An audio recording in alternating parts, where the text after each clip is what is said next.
Ladies and gentlemen, welcome to Spawncast episode 159. We're missing a couple of people here. Max, I wasn't feeling well, and same with Sean. MVG actually had some editing to do and a few other things he had to take care of. But we went ahead and messaged Scott, and he said he would join us. So we have our guest tonight, Scott the Waz. What's going on, Scott? Hi, I've been hanging out with Final Cut Pro all day, so it's cool to have human interaction for once. It's a fun time. It's overrated.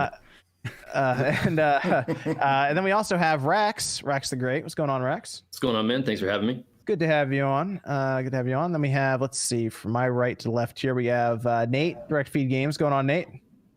Yep. Okay, good. We didn't even check. We didn't check if he was here before we went live, so I'm glad you're there. Yeah, I just kind of barely made it, so. Oh, good. And then we got OJ, Player Essence. What's up, man? How's it going? Hey. Miss Click. Hey. Let's see, we got Evan, and then Evan and Jordan, both with red in the background. I can change it if we want to differentiate. Yeah, I mean, I'm good with both having show red. off with the RGB lights. That's fine. That's fine. Need to change it, we can. It's fine. Let's see. We have Rax. Rax is working his way back to YouTube. Got the live streaming going on. Slowly. Okay, good. Rax is heading back. So you want to check out Rax? Definitely want to check him out. Thank you. But it was an interesting week this week. Had some fun stuff to go over. Had the Switch model that seemed to show up in that firmware 10.0. The firmware itself. PlayStation 5 report through Bloomberg. Crysis is apparently going to the Switch. That'll be interesting to see happen. And they might remake a Resident Evil that no one really seems to want remade. So a bunch of stuff to go over there. Why don't we talk about some of the games we played this week, though? We'll start with that. Let's start with Scott. Scott, what did you play this week? Hi, I'm normally famous for never playing games, but I actually played a bit this week. I actually played Final Fantasy VII Remake. Okay, good. Because we all played it, and I was like, I wonder if Scott had a chance to get it to play. Did you play the original? Not really. No. Oh wow, this is good. No, this is good. This is a little bit of it. That's about it. Because Jordan didn't play the original either. So. I didn't either. See, I hate it when my entire personality is not playing RPGs, and then I play Final Fantasy for like 5 hours, I think. So I've played more than I think I've ever even expected to play a Final Fantasy. And it's entertaining. Interesting. Because you're not really big into RPGs. Anything like that? No. Okay. God, but this one feels different, doesn't it? It doesn't feel like a straightforward RPG. No, it doesn't feel like an RPG to me at all. It doesn't feel like an RPG, really. I mean, you have the commands, but I mean, it most of the time I feel like I am just kind of like spamming like the attack button and just throwing in a command in here and there. It feels way more hack and slashy to me than like a traditional RPG. Have you ever played any of the Kingdom Hearts games? No. Interesting, because this is very similar to like Kingdom Hearts. I'm gonna say 2. Yeah. I'm gonna say 2. I'm gonna say Kingdom Hearts 2 gameplay. So actually, if you're alright with this gameplay, you might be able to play another RPG with Kingdom Hearts. Oh God, no! I can't. That's my entire character arc. I play one RPG. That's barely even an RPG to me, at least. And then I'm done. Kingdom Hearts is easy to get into. There's only 75 games. You could do it. And the lore is super story's really easy to get. Yeah, exactly. Yeah, the story's really easy to follow. I suggest the Yeah. Game Boy Advance game. That's what I suggest starting with first. Yeah. Actually, I prefer just reading the story instead and just not even playing games. So you're this is you're 5 hours in, you said. Yeah. I'm entertained by it. It's weird because I can't really form much of an opinion on it just because like I didn't really play the original and I'm not really a Final Fantasy fan, so I really don't know like what else to say other than like I'm entertained by it. It is a little weird though.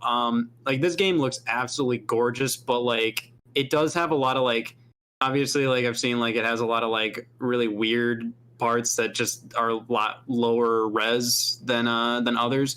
Yeah. But it also feels like you go from the cutscenes, which are absolutely stunning, and then like you go into, I mean, like the cutscenes are already in game, but then you go to the more in game cutscenes that are just like I don't know, like you see like the lip syncing just goes down a little bit, and the NPCs kind of like just do the same motions over and over. It starts feeling more and more like a video game sometimes. which that would be fine, but like the game is so beautiful and like the presentation is so amazing that a lot of like the lesser stuff sticks out that much more because of it. But I'm having a good time with it. I also tried out Resident Evil 3 a little bit, and it's okay. I really liked Resident Evil 2, but this one just feels it like RE2 felt a lot more smart, and the design was just so well thought out, which just feels a lot more. It doesn't feel like they had as much like passion making this. Obviously it's a lot shorter. They cut a lot more stuff, all that. But I mean, it's a fine game. I feel like for $20 it would be fine. Yeah, the 60 hurt when I picked it up when they were selling, because I was like, man, 60, and then it's like 5.5 hours long for the single player. Yeah, I really don't have interest in the multiplayer like that. Yeah, but it's still quality. Like it's still in the same vein as like RE2 is the same gameplay, but you know, I think RE2 is just no doubt superior. Other than that, yesterday I tried playing Black Ops 1 and Modern Warfare 3 on the Wii online. That didn't work very well. Are people still playing? Yeah. Really? There was like 2,000 people there. What? Wait, what? 2,000? Yeah. I don't even play Call of Duty. I was just like, I gotta try this out, and my Wii just kind of like my Wii just kind of froze like 3 times. I couldn't really get into a match, so that was unfortunate. It was freezing. Yeah, like it required, for some reason it kept on saying like, oh, these games require an update, and then I'd click on it, and then the Wii would make an incredibly loud buzzing sound and freeze up. So that was fun. A buzzing. Oh, you know what that is? This is funny. Which Call of Duty did you say it was? Black Ops or Modern Warfare? Black Ops 1 and Modern Warfare 3. So I actually, this is really funny. Back in the day at the store, there was I guess people must have been really into that game, because I remember one person came in, swore up and down they were in a clan, but only on the Wii version. And because the disc itself is really hard for the Wii to read, like similar to Smash Bros, they need a new laser because it wouldn't read it, but it would read every other game. So honestly, that game, Black Ops or Modern Warfare 3, might be pushing your Wii's laser around. That's what that buzzing sound usually is. Rip. Unfortunate. That's unfortunate. You'll have to buy another one for $28. The entire Wii. I'd rather. I was using my Wii U, so I'd rather just buy a straight up new Wii U. It was a Wii U. Yeah. Oh wow, I don't know about that. Yeah, that's unfortunate. Interesting. And then outside of that, I bought a Sega Nomad. What? Yeah, it's fun. Portable Sega Genesis. It's fun. Interesting. That's it. Did it come with the battery back? No. Oh, dude, the battery back is as much as the system. Nah, I mean, like, I can plug it in. And play on my desk. It's a fun time. It's a lot better than I thought it was gonna be. Like, I heard the screen was pretty garbage, but the screen is like, it's pretty garbage, but it's less garbage than I thought it was gonna be. There's LCD mods for it too, but there's no reset button on it. Yeah, so you can't play. There's an X-Men 2 or something on the Genesis that required the reset button. Yeah, but that's been my week. Funny. That's actually pretty. And Animal Crossing, and then there's Animal Crossing and stuff like that. It's been a fun time. I'm gonna be honest. The only game I played this week was Final Fantasy. I was hoping you were gonna say something on the Sega Nomad. Yeah, we might still have that. We had a Nomad at the store for the longest time that didn't have a battery back. I thought about grabbing it and like ripping it apart, but I don't know where it is. Who knows what happened to that thing? I might get another one. Are they expensive now? I mean, they're expensive for what they are. No, are they? Like there's no use for them anymore. They're literally just a novelty, because That's true. I mean, like, yeah. I might have to look into that. That actually would make a fun video, taking one of those apart. It could be good. Yeah, I played nothing but Final Fantasy. I know, Jordan, did you play? You played a lot of Final Fantasy. Yes. I know, Miss Click, you keep streaming Final Fantasy. It just doesn't, dude. It doesn't end. Like, I feel like some chapters are way longer than others. We can't talk about any spoilers. I know. Miss Click, what chapter are you on right now, Miss Click? I think I'm 10 or 11. Okay, I'm not going to say anything then about spoilers, because that's still way before. Yeah, I'm like right about to go to the next one. And Scott, of course, is 5. What chapter? Wait, 5 hours. He's is 5 like hours. chapter It's like 3. I already looked up the ending. What? Good man. Did you look up the ending and all the little sub things that occur the whole way throughout the end that are I just different? looked up the ending. I listen. That's this like is also my watching the first Final last Fantasy, episode. so I was literally it was just really like, funny. I did a video and I put it out on the ending, and I'm like, this game's Yeah, I been out watched for it. 3 or 4 days. I don't think anyone really wants to watch it, but like I thought about that. I'm like, a lot of people, because it took me 31 hours to beat the game, and that was like day 3 or 4. Yeah. and now I went ahead. I max leveled all my characters. Now I'm working through level 6 weapons on 2 of my characters, and I'm like 37 hours in. So Are you doing all the side quests? So my recommendation is don't worry about all that stuff on your first playthrough. Is my recommendation. That's what I'll say without ruining it for anybody. Don't worry about it on your first playthrough. Just go through it as fast as you can. Oh.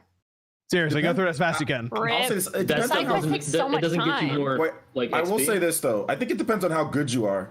Because some people, if they don't do some of the side quests and level up a bit, they might get bodied. Okay, I mean, that's if you're good at games, like if you're good at action games and all that, then that's okay because some of the battles can get increasingly tougher. So you might want to do a couple extra things just so you level they can up always a bit. just turn the Like difficulty randomly down. too. But what if they don't want to turn the difficulty though? hey man, that easy mode, that's too easy. Well, Yeah, the easy mode's too easy. It really is. I just feel like with most of the bosses that I've faced so far, right? Because I'm like a decent amount in. I feel like most of the time they're just really tanky.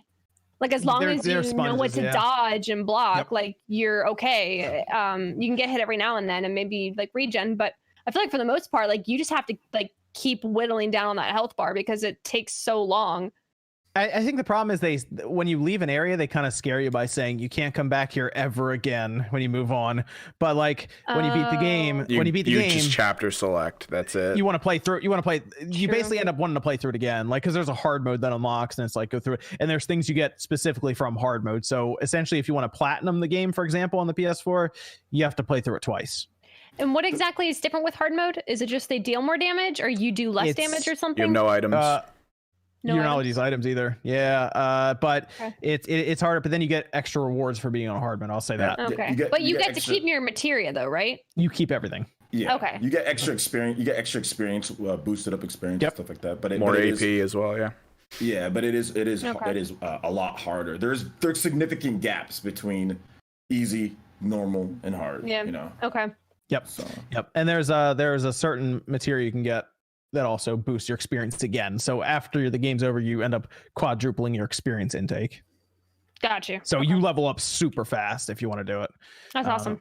Yeah. So that's why I'm saying like don't worry about hitting every single side quest, especially if you look at one, you're like, I just want to see the rest of the story. Don't worry too much about it. Okay. There's time to do it afterwards, especially if you feel like you're doing all right with the bosses. But yes, I really like Final Fantasy VII Remake. It ended up being a lot better than I thought it was going to be. I'll be honest. I was a little concerned about this game when it was coming out. But yeah, I like it. I like the direction of the ending. I'm not going to talk about the ending, but I like everything about it for the most part towards the end. So I'm good with it. I don't know. I'm happy with it. It's so far for me. I mean, we're only, what is it? April. We're still plenty of time left in the year, but so far it's my favorite game of the year. In the 4th month of the year. It's also the only game of the year. I mean, we had Dragon Ball Z Kakarot. Okay. Okay. It was very hard for me No to one else stop played that playing. game. It was just me. It was very hard for me to find time to stop playing the game. Like if I sat down, it's like, okay, this is going to be a long session. I'm not going to get up and I'm just going to keep going through the story as much as possible. As someone who never played Final Fantasy VII and really didn't know the story, once I went through the game, I did a lot of research into finding out where the differences are that could upset people or what people would like and all that. And I really did a lot of research to understand everything. And now the title makes sense of this game. And I'm very excited to see what direction they're going to go in with part 2 or whatever it's going to be. I thought they're doing something pretty interesting with this story, and it could be a little too convoluted if they go too off the rails with it. But some of it, yeah. but as of right now, I'm very intrigued. I think it's very cool, and I like the differences and changes that they've made.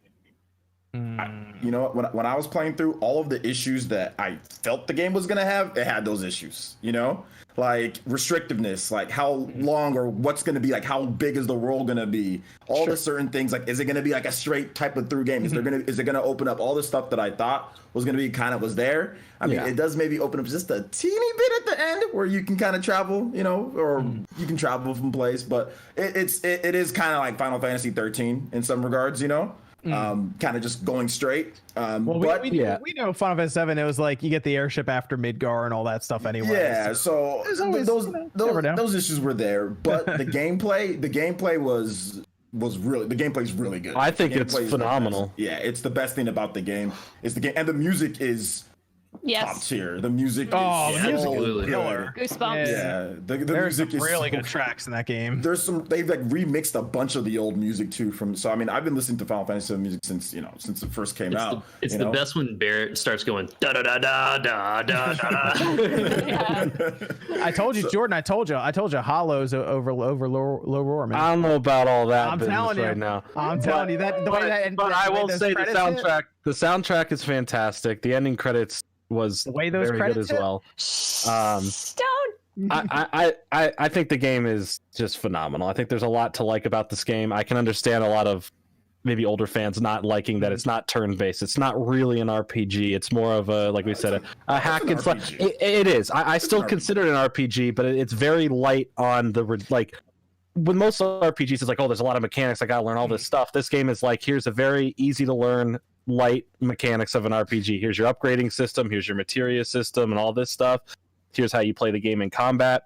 You really get good between switching characters while you're fighting, and it just works out really well. But it's a very narrative driven point A to point B game. It's like you have to go here to here with, like you said, light moments of other stuff in between of exploring. The gameplay, I mean, the gameplay works for with the, you know, going for a broad audience. If it gets like Scott, who doesn't really play RPGs that much, and all of a sudden he's playing and he's like, I don't know if this is an RPG or if it's an action game or what this is, but it's, you know, it's fun. So I mean, I think they did a good job with it. I think there's a lot of the hidden depth in there too. So I mean, stuff like skill, like the proficiencies for the weapons, and the fact that you can use any weapon, any of the weapons that you use is effective. This is better than old RPGs, right? Because usually in RPGs, you get a weapon, a new weapon, the weapon's better, the old weapon sucks. You sell it, whatever. But in this game, you can actually hold on to all your weapons, and you can use one that best suits your playstyle. Yeah.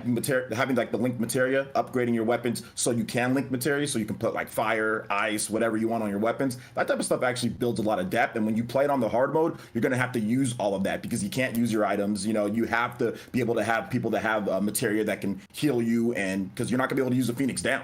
So it's going to get tougher. So for those who actually want that extra depth in there, I think they did a good job of letting it to be like, oh yeah, you can just play it, pick it up, play it, whatever. But if you actually want to get good at the game and you want to really take down the enemies effectively on the hard mode and stuff, you definitely have to do the other stuff in there. You know, efficiencies, do all that stuff. So I think it fits both. It fits both. It fits both audiences. You know. Mm-hmm. Yes, I'm trying to think. I guess I'll just play more Final Fantasy VII, and I guess I'll go see what Tom Nook's been doing on the island. I guess until Trials comes out next.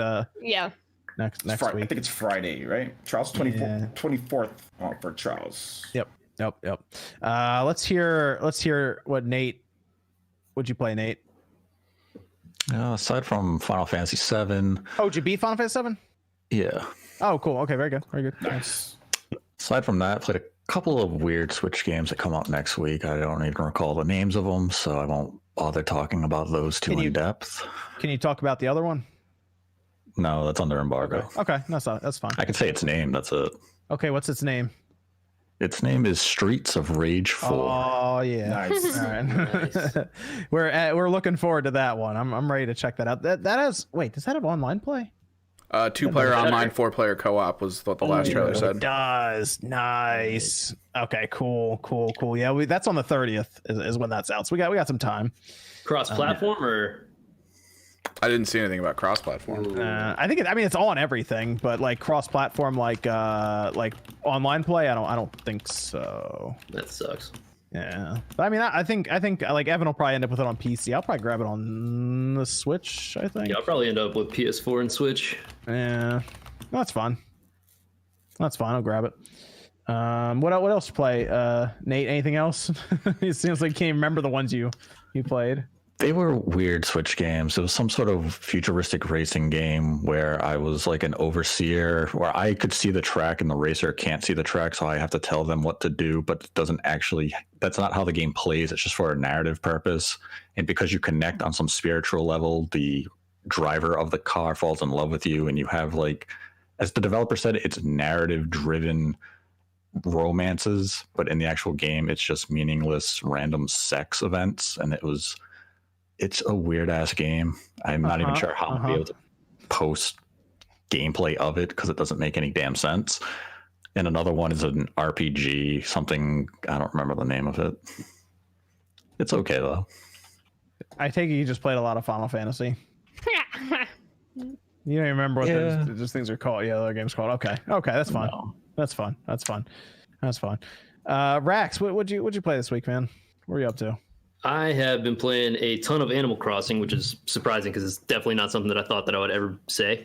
But I've been playing that and just bouncing between that and Final Fantasy, really. Did you play the old Animal Crossings or no? I've never played I've never played an Animal Crossing ever. So like when I got this one, I really took a chance on it because even like the visuals of it kind of like put me off. Like when I first saw it and how you like walk around, the world kind of turns like this almost.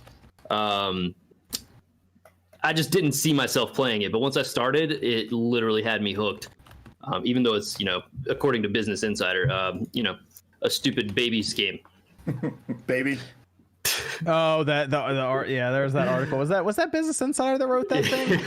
What was that? What a bait-filled article. It was some dude named James something. I think. I don't get it because traffic's been fine for all of YouTube. But I don't know. It seems like a weird thing he did like a follow-up tweet or something. He's like, if you're having like if you're low on reserve funds or whatever, just make a hate post and let the hate drive your income or something like that. Yeah. Oh my gosh. All right.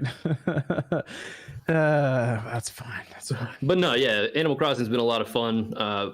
Been having a lot of fun streaming it, and you know what's interesting. You said you haven't played Animal Crossing game. Looking at the sales, there have to be a lot of people buying this that have never played an Animal Crossing game before. So that's actually good for the franchise.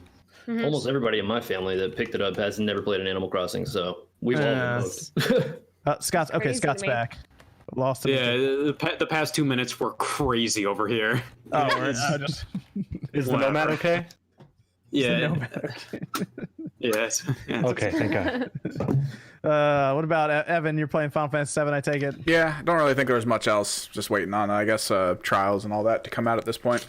Trials next week. Yep, 24th. Very cool. What's out? Wait, 24th, 30th is Streets, and then May is like everything at the end of May, right? Yeah, there's Xenoblade and a bunch of like Switch ports. And then what's the party game that you were excited for, Scott? Was it Clubhouse Games, June 5th. Okay. That's out June 5th. Okay. All right.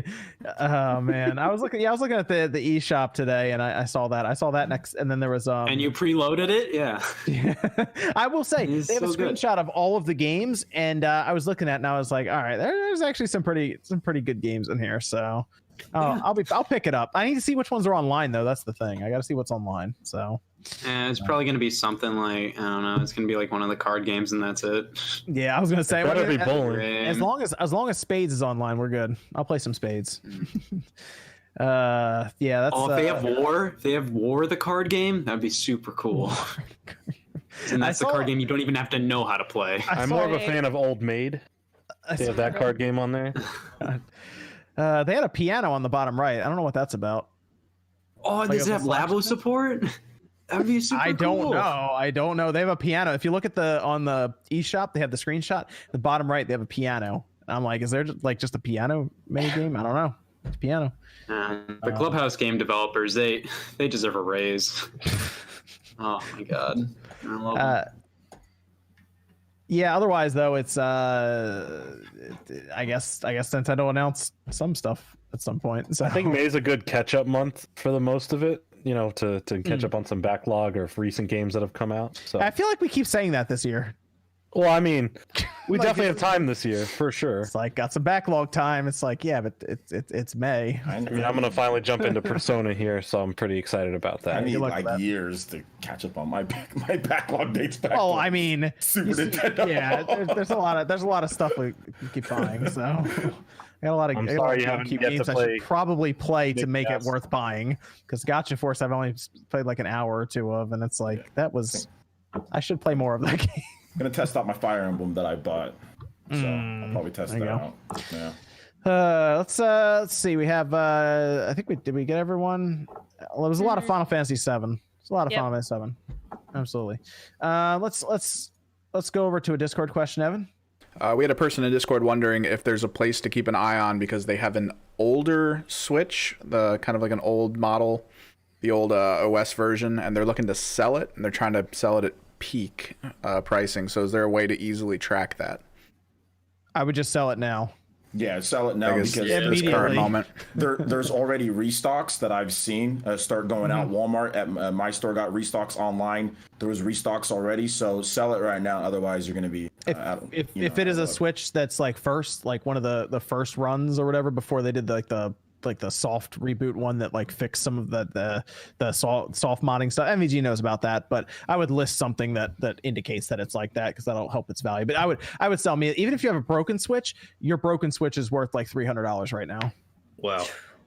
I was looking on because I was like, I went back and I was going to put a video out tomorrow for it where I went through some of the parts costs. That person who said that they built a Switch for cheap, and it's so expensive. Like a broken motherboard, if you rip it out of your Switch, is worth $150 to $200 right now. Oh my god. Yeah, the power button on the top of your Switch, if you look at it, the little piece of plastic is worth like $18 right now.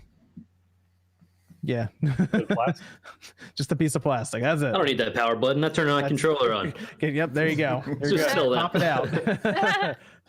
It is ridiculous. The part pricing definitely jumped with the Switch systems. How much is that Animal Crossing one? Like 800? 700. It's going for 700 right now. Oh my god, dude. Yeah. I'm glad I still have mine in box. I got some. I got a friend of mine who does reselling, and he made a small fortune off of that. Literally, like he made a small fortune off of it. Yep. We got another Discord question, Evan. We had someone here wondering about the quality of the Oculus Quest, specifically how it tracks movement and kind of how easy it is to set it up once you take it out of the box. Oh, that's a good question. I do not have an Oculus Quest. Anyone? No one? I need to get one at some point. I don't know. I might get the Rift S because it actually plugs into your computer. But so is the Quest when you have the Link decisions. I've got Because I got to play Half-Life Alyx, and I feel like that's the best way to go about it. So I mean, I'm just gonna you get just the watch. index at some point. index like $1,000 though. If I'm getting one, I'm gonna go big. Like, I mean, I guess it comes with Half-Life Alyx, so you save some money. Has anyone played here at Half-Life Alyx? I've had it since day one, and I literally have not plugged it in. I've watched a lot of people play it, but like I don't know how it feels since that's a whole experience. Yeah. I pulled a Final Fantasy VII and watched the ending on YouTube. Oh my god. Scott keeps doing Was it a good ending? Are you the I mean, I don't really know because I didn't really know Half-Life that much. I don't even know why I watched it. Are you like the kind of person where someone's like, yo, you should watch this show, and you just watch the last episode of that show? Yeah.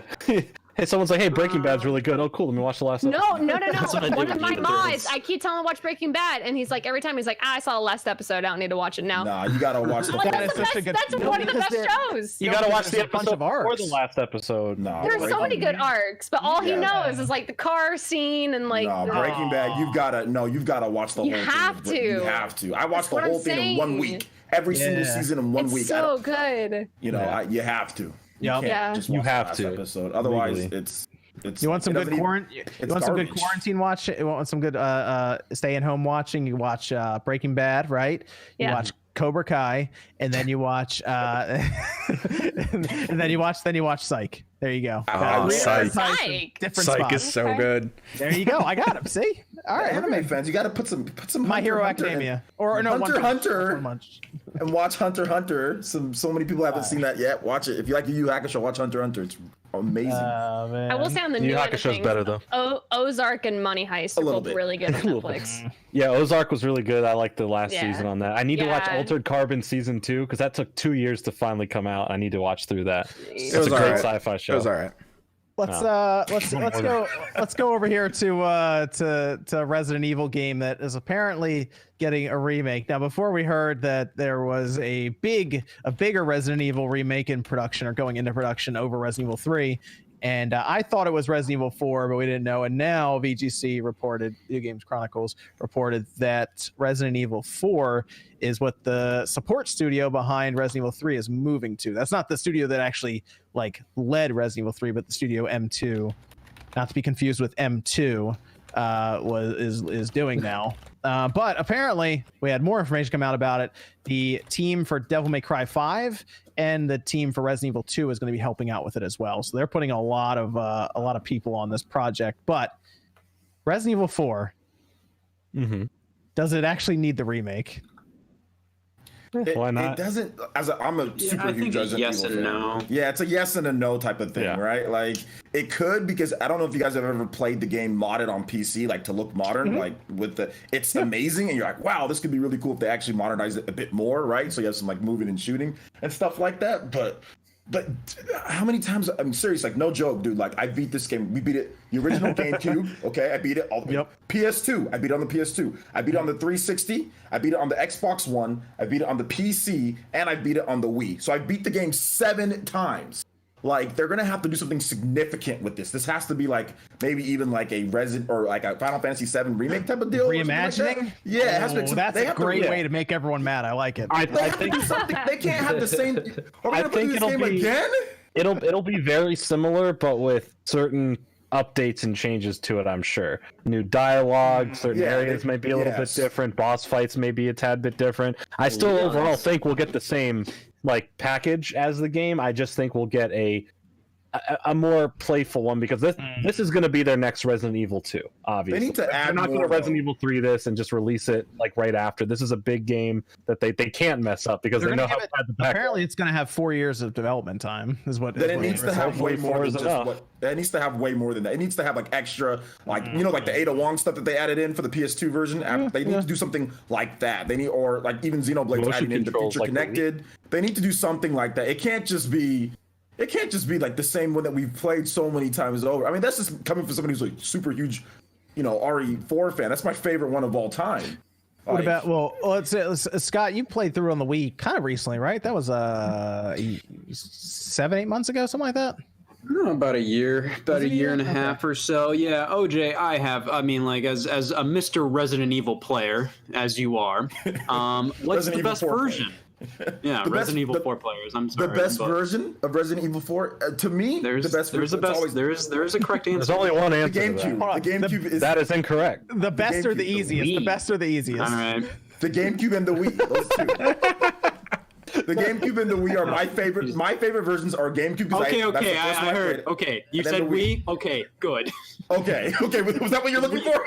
You wanted the Wii version is good. The best one. It's the best one. The Wii version's so easy though, because that pointer controls makes it so easy. I don't care. It's it feels good. more immersive.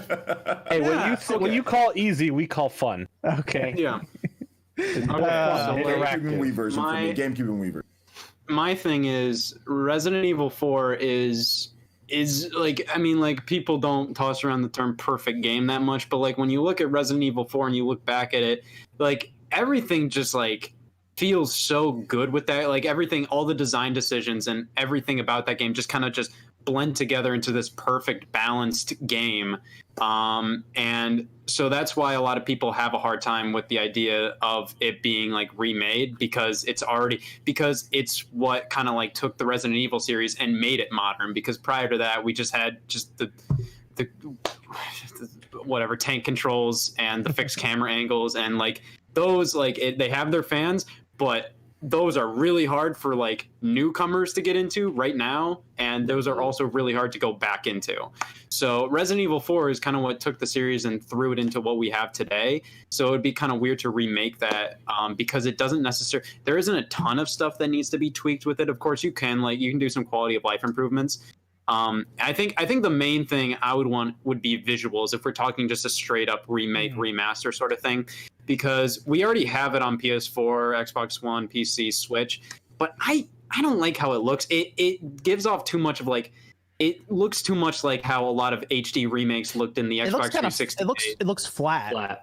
Yeah, where they just took the game, put it in HD, and that's pretty much it. Of course, they like redid the texture work here and there, of course, but I don't think they even did Resident that. Evil 4. I think they did a little bit. It looks clean, like it looks a little cleaner, kind of like it looks like it's a little bit. Yeah, maybe they did a little bit, but it looks just like it's just the resolution's better. It's just the resolution is better. But the thing is, Resident Evil 4 was made with the old resolution in mind. So when you put it in this new resolution, like you start to see a lot of the blemishes. You start to see a lot of the stuff that the old resolution would have hidden. So I still prefer like the older versions compared to the HD versions, even though like those are the most accessible now. I would be fine with it. I mean, like, I feel like if anything, this is going to be full out reimagining along the lines of Resident Evil 2. And I think people were already a little scared by that because Resident Evil 4 doesn't necessarily need it. And like, there's other Resident Evil games that could need it more. Like, I see a lot of people wanting Code Veronica, and there's even others. Like, there's like a ton of like spin-offs and stuff that aren't a part of like the main series. But you know, I mean, like they could use it more than RE4. But I feel like, if anything, it's going to be a Resident Evil 2 style remake. And I feel like another reason why a lot of people are very wary of it is because Resident Evil 3 just came out, and that was a bit iffy in terms of the critical reception. It's I think they're looking at this and they're saying, well, what's going to make us a ton of money? Like immediately. Absolutely. Because Resident Evil 2 crossed 6.5 million so far sold. I mean, if that's the case, and Resident Evil 4 is actually like good, like they spend the time. It's not. I guess Resident Evil 3. I guess that Resident Evil 3 is technically at this point the bad remake, and Resident Evil 2 is the good remake. If it's not a Resident Evil 3, and it's more like Resident Evil 2, I mean, they might have a shot at 10 million units sold with a Resident Evil game like that. That'd be crazy. But I mean, the thing with Resident Evil 4 is it's a 15 to 20 hour game the first time you play through it. So that has value, I think, and then you play through it multiple times, whereas the most recent ones are fairly quick playthroughs. They don't take super long to get through. Resident Evil 3 is 5 or 6 hours long. 2, you play through different paths, and you play through it multiple times, but none of them are 15 or 20 hour playthroughs. So like, you could take that and it immediately fits in with current day games that are that long anyway. My thing was crazy. It's like as soon as these rumors started going around, that Leon's voice actor passed away. Oh, the original. I think he's original Resident Evil 2. Original Resident Evil 2 voice actor. So he wasn't the same one that they did in 4? No. Oh wow. Yeah. There's still hope. There's still hope. It's still sad that he passed away. I love Resident Evil 2, the original. I feel like with RE4, like obviously, like a lot of us look at it like, you know, like there's not much to take with it and improve because it's already such like a well-balanced game with everything way it's designed. But I do feel like for newcomers, it is a bit off-putting. Those controls like feel clunky at first. Of course, like when you start to play, you start to realize why the controls are like that way and how everything around that game is designed around those controls, and it's perfect that way.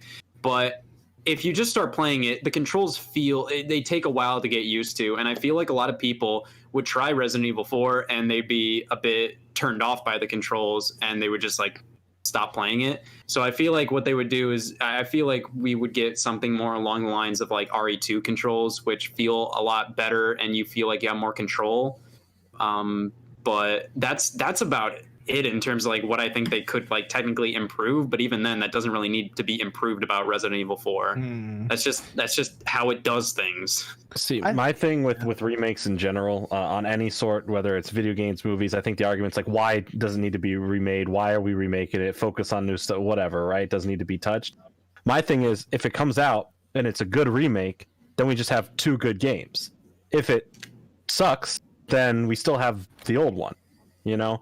So I'm never worried about that. Like, for an example, obviously with me and Spyro, Reignited's fantastic and a great accessible way to play the games in a new form that are close to the original. What it doesn't have, though, is there's a certain charm in the way that the original games were made. So I still prefer, at the end of the day, the originals, but I'm glad that we do have this updated version of the game that shows it in HD and it plays well and it looks good. So I'm happy that we did get the remake. If the remake came out and sucked, cool. I have the originals to still go and play, and that's my philosophy on remakes on anything.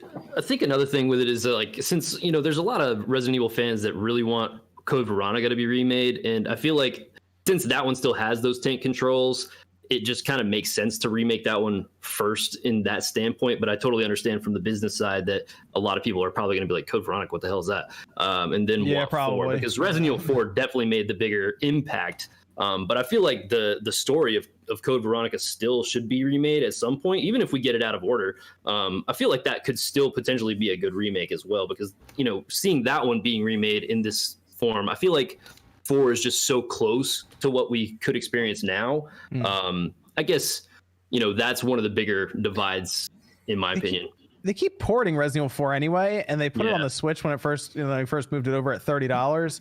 And to me, I'm like, you might as well just make another game then. Just redo it if you're going to charge us $30 for this thing. My gosh. The thing about it is that it doesn't really, like, with these remakes with Capcom, like Capcom, you guys see their business model. Their business model, it doesn't mean like, oh, we're going to do this, that means we don't get a new one. The new one's going to come out too. There's going to be a new Resident Evil. It's next year. Yeah, that's first person. I'm more excited for Resident Evil 8 if those leaks are any somewhat true of the location and what it's going to be about in the name.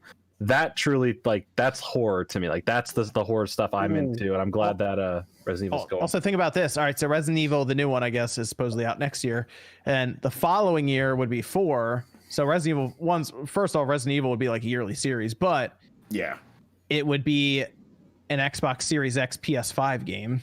Resident Evil 4 being remade on the new platforms. Oh yeah, that would look pretty ridiculous. Or cross-gen, probably like cross-gen. It could be cross-gen. I'm trying to figure that out, because that's like they'd be 2 years into the life of the system. The problem though is like if you combine it with what's going on right now, like you can't be sure that there's going to be a big install base, and I don't know if you want to take that risk and not give it to especially like with the architectures that they got now on this. I mean, it's on the RE. The RE engine runs on PS4 and Xbox One just fine. So if you can make that investment. I mean, I personally, me as a business wise, I would not leave it up just to those two systems, because that could be a big risk financially. Well, we don't know where their install bases are going to be by then. Here's the thing I noticed with Final Fantasy VII is the latest example. I noticed it with Jedi Fallen Order as well and some others. If the thing with the new systems is they're going to have their SSDs and all this stuff. I noticed this with some Resident Evils. You know how you get to those points where you have to go to another room, but you don't just walk in a door. You got to like sidle past something or like slowly go. But that's in place so it can load the next area. That's one of the things the developers talk about. It's like, oh, we won't need those anymore if we get the next platforms that we can develop specifically for. So I'm like, are we going to go through that again with Resident Evil 4 if they make cross-gen to where they'll do like these weird transition things that you don't even, they're basically elevator scenes, but you're still kind of moving? Because that feels like that is actually a part of the game you would design around. I will admit, I almost want, like, if I'm getting Resident Evil 4 remade, I want it remade with like nothing holding it back. I want this Resident Evil 4 to be ridiculous. That's probably one of the most annoying parts of Final Fantasy VII, is you can tell when it is loading, because all of a sudden you'll go from like brisk jogging to like slow walking to like walking fast, and then you'll stop and you have to crawl behind something. Like, oh, I get it, you're loading. Or when you go up and talk to someone, you stand there for a second and you go, and then the cutscene plays. Once in a while, when you finish a fight and your character just stands there. Oh, my favorite part is when you don't get to do anything. Is the sidling parts of Final Fantasy VII. Or when you have to pull the switch down, you have to press triangle and hold it. For 5-10 seconds. So good. Like, what's going on? So you have to make sure this is exactly what you want to do. You sure you want to pull this switch right now? Yeah. So that's what I mean. Like something like that. I was thinking about. I'm like, I'd rather them, if they're gonna do it, they better go for it, because they're just gonna port that RE4 to the PS6 and the PS7 anyway. They're porting it to everything. Yeah, again. I think that's another reason, because like I'm cautiously optimistic about this remake, because it's just not very exciting to me, because Resident Evil 4 has been ported to literally everything. So it's not like we're in desperate need to play it, and we've already seen like modern Resident Evil and like Leon in Resident Evil 2. It's not like we're like missing these characters or anything, and we want to see them again in HD or anything like that. Like, no, we just got Resident Evil 4 like on the PS4, Xbox One, Switch, and that's all going to be playable on the next gen. It's just not something that I think a lot of people are desperately in need for. I think if anything, it'll be a cool reimagining of it. But like, that's just the thing. Like, it was already a modern feeling game and modern looking game to begin with. It's not that exciting to me personally.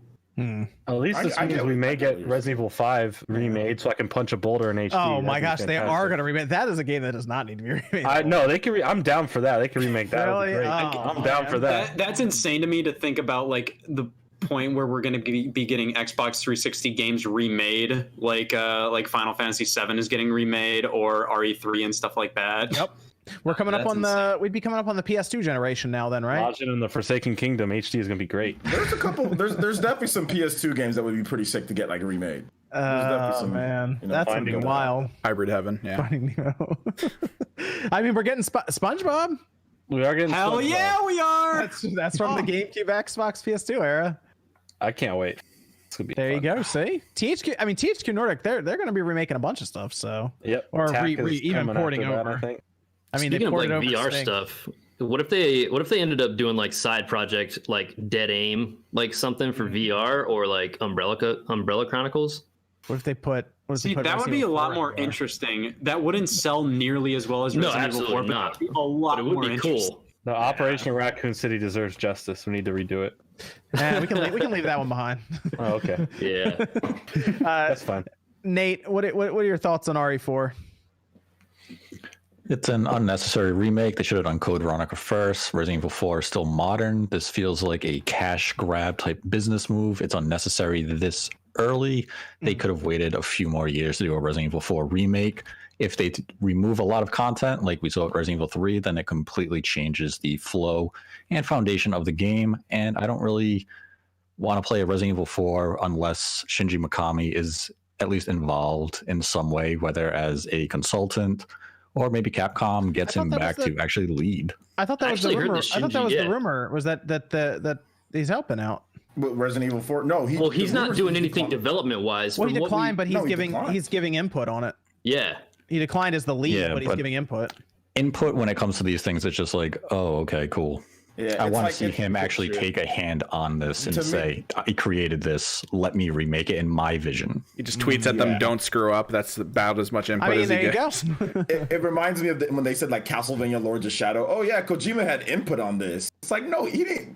He said barely anything. He went there and visited them for one day, then bounced. Oh, yeah, it was nothing. And that's where this was Mikami's game. He made this, and if they're just going to remake it, and it doesn't, I want him just to consult on. I want him to give. Nate, be honest, you're scared they're going to mess up RE4. Well, the problem with RE4, every single aspect of the game is important, whether it's the village, the castle, all of those elements and narratives are imperative to the story being told. And you can't just go in and say, well, we're going to make the village sequence 1/3 the length of the original game now, because that now hurts the overall tone of the game. So they have to really approach this carefully. You can't pull a Resident Evil 3 where you remove sections or you change the way, one of the enemies completely revolve around the game. Like Nemesis is just a set piece in the Resident Evil 3 remake. He'd lost that fear and everything from the original game. So now if the chainsaw guy is a joke, well, that sense of fear and dread is removed. And that goes back to the control argument. Resident Evil 4 was designed with those controls in mind, because if you miss your shot on the chainsaw guy, you're dead. Now, if I can move in the remake, even if you go Resident Evil 2 remake style where, the accuracy is going to change because I'm moving, so it's less likely I'm going to hit the enemy, well, a little bit of that terror is now removed. So now he's not as intimidating. Whereas Resident Evil 4, you had to decide, am I going to take my shot, or am I going to say, screw it, I'm going to try to move and get some distance? So there's a lot of elements they have to address very carefully if you really want to retain what the original game had. And that's where it's going to be a great game. Resident Evil 4 is a great game at its core.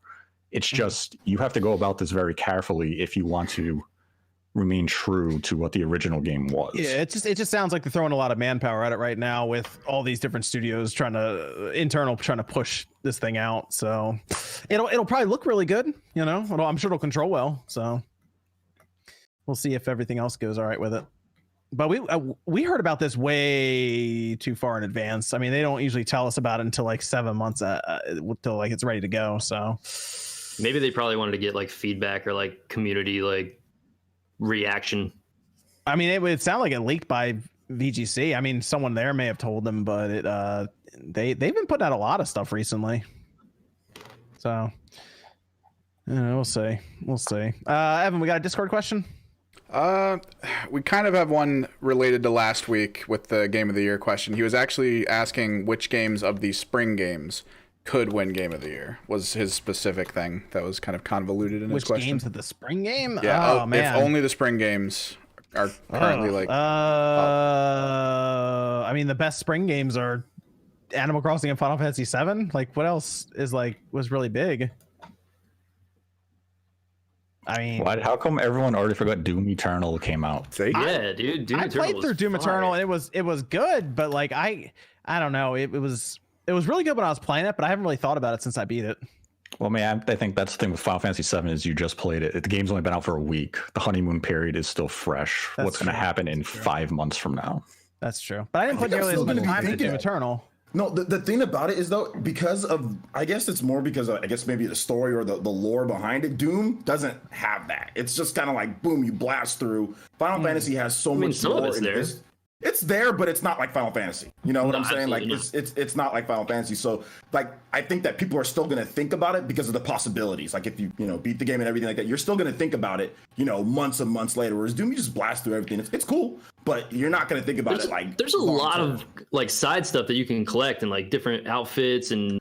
Oh no, the gameplay's fine. I'm just talking about like the story wise. Like, Doom Eternal is great, and I think that it's going to be up there for Game of the Year. Like heck yeah, it would be in the conversation. It's that Final Fantasy is it's super memorable because of how everything plays out, like because of the lore behind Final Fantasy VII in the game. I guess so. We've been waiting for Final Fantasy VII Remake for like 5 years, whatever, 5 decades, whatever. Yeah. The original came out.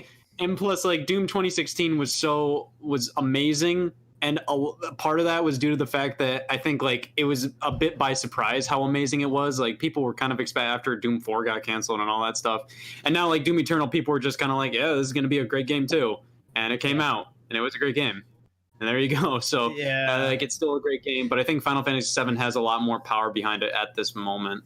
Doom Eternals didn't have the conversation that Final Fantasy has. It also came out during Animal Crossing, and I think Animal Crossing is a much more just popular in terms of just like throw it on social media type of thing. So I think that's why the conversation behind Doom Eternals just died down a bit. There's more community behind it. Yeah, like Animal Crossing is just a good experience, but like Final Fantasy is just this really good conversation around it. So it's that, and then like unfortunately for Ori, it kind of got like.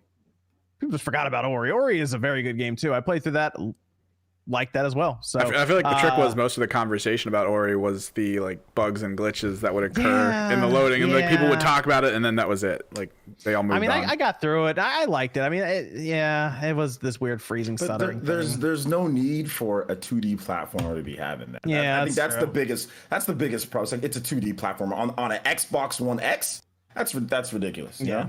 But I think right now, if I had to look back on it, I know people are like Animal Crossing, but just because of what I like with Final Fantasy, I'm gonna go. I personally would go with Final Fantasy VII Remake. I'd go with Final Fantasy VII Remake as well for me. Yeah. So, but it's still got plenty of the rest of the year. Got SpongeBob, Cyberpunk, maybe. Hopefully. Maybe the Sega Nomad, like the next new original. We do have the Sega Nomad. It's outside. Yeah, I did try to fit it in my pocket. I just did. What's crazy? Now that's portability. You got some big pockets there. Those pants will never return back to their original shape. I'm crying in female pant pockets right now. Oh man, it's I don't know. Halo Infinite, I guess, is supposed to come out this year. We'll see about maybe that. Last of Us 2. Cyberpunk is going to be it, man. Cyberpunk, I think they're just pausing it. That's it. It depends on how much they claim they wanted in the game is actually in the game. There's Ghost of Tsushima, but I'm still not sure Ghost of Tsushima is coming out in June. I don't know, but that feels like an August game for me. I think Last of Us is going to come out next to the PS5. Yes. Let's before we go into the Switch model, we got to ask everybody who comes on here. Scott, is it GameCube or N64? The GameCube. Obviously. Scott is a good man. What kind of a question is that? Exactly. Have you seen the N64 library? Like I've sneezed better games than that. Preach. It's terrible. Scott's the man. See, look at this man knows what he's talking about. So we look at the GameCube library. Okay, you have literally Every single staple Nintendo franchise at the time got an entry on the GameCube. Literally every single one. Like every single one. N64, what? We didn't get a Metroid. No Metroid. Barely any new franchises. No, there was Chameleon Twist, of course. No Fire Emblem. I know you don't care about that, Scott, but no Fire Emblem. Yeah, no Fire Emblem. The worst console. It's terrible. Chameleon Twist, but it's okay. On GameCube, but you had Metroid come back with Metroid Prime, and you had 2 Metroid Primes too, and then you had 2 Zeldas, 3 Zeldas. Yep. Excuse me. Yep. And then you had Mario Sunshine. I know Mario Sunshine gets a good, that's a controversial topic, but it's still a Mario game. Whatever. All the sports Mario games. Yeah. Dance Dance Revolution Mario mix. Pikmin 1 and 2. 2 Pikmin games. Yep. Yeah. That's more Pikmin games than I know what to deal with. I love it. It's like my heaven right there. And Eternal Darkness. Resident Evil 4. Eternal Darkness too. Eternal Darkness. Yes. There you go. Great the game. first M-rated Nintendo game. You had Kirby Air Ride, 2 Star Foxes. Kirby Air Ride. Okay, to be Garuga. fair, they never had a traditional Kirby game on there. They were planning one, but Kirby Air Ride, that's more than enough. Air Ride counts. It's fantastic. Luigi's Mansion started there. Yeah. Sonic Gems Collection.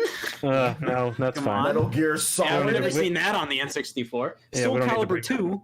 Soul Calibur 2. They had Link in that game. That's amazing. Yes, they did. Yes, they did. Oh my god. Mario Golf, Toadstool Tour. Paper Mario, Toadstool Tour. 1000-Year Toadstool Tour. Door. Mario Golf, Toadstool Tour. It's amazing. It also had all the Resident Evils 1, 2, 3, and 4. Yep. Yeah, and then you Zero. had Resident Evil 0. Yeah, Mario Kart. I don't know, Nate. This is Mario Party 6. It had Beautiful Joe. Whoa, you're Beautiful 5. Joe. 1 and 2. Fantastic. Yeah. One That's and like two. more than one. There was even I think there was another Beautiful Joe on top of that, wasn't there? There was a 2. Yeah. There was a 2. Yeah. Well, I mean, There's a one and outside of 1 and 2, or I might be Oh thinking. yeah, there was a Red Hot Rumble. Red Hot Rumble. Mhm. I don't know, Nate. Yeah. This doesn't sound good for the N64. RHR. Yeah. What else? Well, Namco Museum. MVG isn't here 50th to fight his anniversary. case. Even though that Now we're also. talking. You know what I realized the other day? Mario 64 isn't even the best 3D platformer on the N64. Go on. What would you give it to? Banjo-Kazooie. Banjo-Kazooie. Okay. I was just playing it today, and I'm like, on the 360, it's like the best version of right now. Well, a lot of It's people feel like, that. I think a This lot of is people think this is that. better. I was just playing. I was like, this is better. But the problem was on the 64, it didn't run as well. But like now I'm playing on the 360. I'm like, or the Xbox One X. I'm like, Pac-Man this is a World. better game. Odama. Odama. right, Garuga. Odama. It's Garuga. pinball you use your voice with. Mhm. Gosh, that's right. Now that's Oh, pinball. my God. I remember that one, yeah. 1, 2, and 3. There was Donkey Kong Jungle Beat. Yeah, there's a third one. It was only in Japan because we Oh. They really like Donkey that game. Kong. I man. know people don't like this. Scott, do you like this game, Geist? I know people don't like that. I was gonna say that as a joke, but I chose Odama. Okay. I liked Geist when I played, but I guess people didn't like. I thought it was like amazing, but I guess people didn't like the game as much as I liked it. It was unique. It was it was another one where Nintendo was trying to do a few M-rated things here and there with Eternal Darkness and then Geist. But I mean, they took more chances with the GameCube than the N64. I felt, and there was a little bit of something for everybody on that platform. And Chibi Robo. I think all the game. Yeah, Chibi Robo. Yeah. Ant just did a video on that actually. That's what I was thinking It's about. amazing. Chibi Robo is so cool. Yeah, Zip Blast Crazy is great. Taxi. Yeah, Crazy Taxi. Zero for sure. GX. F-Zero GX. Oh my god. The last Metal one Gear ever. Solid, the Twin Snakes, Mario Superstar Baseball, Mario Pioneer. I'm just going through my. We could be here all day. Let's There do was it. an F-Zero on the Game Boy Advance, Jordan. That came. That doesn't count. Unless it's on the Nomad, it doesn't count. I don't think it was. Yeah, Also Fantasy Star Online. I think that's a pretty straightforward. Oh, yeah, squash Super for Monkey the Ball? GameCube. Skies I think of that's pretty Arcadia. Monkey straightforward. Ball. This is Arcadia. I don't know, Nate. That doesn't sound good for the N64 right now. It's like Perfect Dark. MVG wasn't here to argue his case. Oh, Perfect Dark's Let's be real, it's awesome all on the about Xbox Super One. Nintendo. And what about this? Nintendo. How about GameCube versus Super Nintendo? Oh, I like that's- it a little that's bit. No. We can't That's a do better that. argument. That's a better Move on. argument. How's that a Move on. better argument? It's easy. Super NES wins as Final Fantasy VI as Chrono Trigger. Those two alone make still the argument GameCube. void. No, wait a minute. Still Let's not GameCube. talk about that. No. I don't want to talk. It's 100%. Anybody is going to tell me the GameCube is better than the Super Nintendo. I'll be the first to tell you it's better. That's because you're an idiot. That's interesting. We have to go through that. I don't know, Nate. We have to go through that. That'd be interesting. I think that's one worth Chrono looking Trigger's at. pretty good. No, Super Trigger's NES. pretty good. People look to the Super NES as like that's the pillar of, oh, let's hope Nintendo gets support like that back on their system, and there's a reason for that because the Super NES had everything. All right, here's a real question: Super NES versus the Wii. It didn't have Comic Zone. You can play a lot of Super NES games on the Wii. There you go. See, the Wii wins because it's the best of all worlds. Super Nintendo. Oh man, let's go over to the leaked Switch model. So Nate, you did a whole conversation with MVG on this on your Nate the 8 channel, right? Yep. Okay.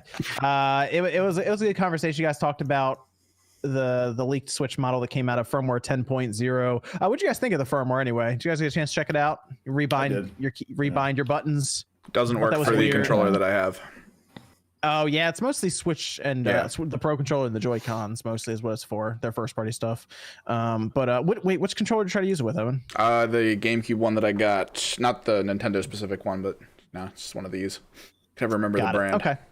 To power it. Yeah. I mean, it's a weird thing. It was out of left field. It was like, hey, you guys wanted folders, right? Here's the ability to change all of the buttons around. That was it. Okay. I mean, it's neat. It's cool, but it wasn't anything I was even thinking of. Did you get a chance to check that out, Scott? The update at all? I mean, like I updated, but okay. I have really no reason.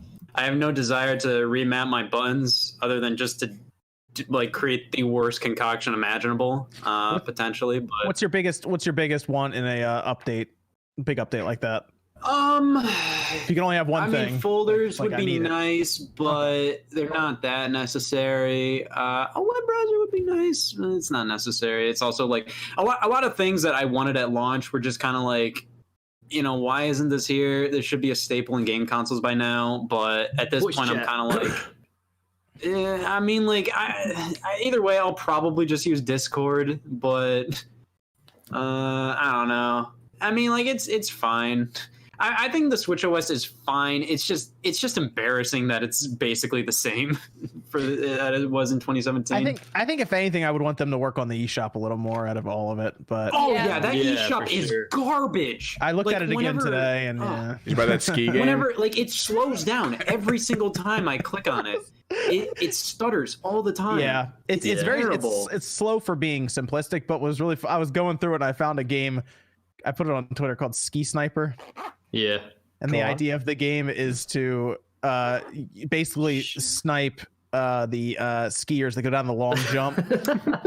So you don't have that on N64. And apparently because they show screenshots when you shoot, it's like Sniper Elite where it goes in the X-ray and it shows you where you hit them.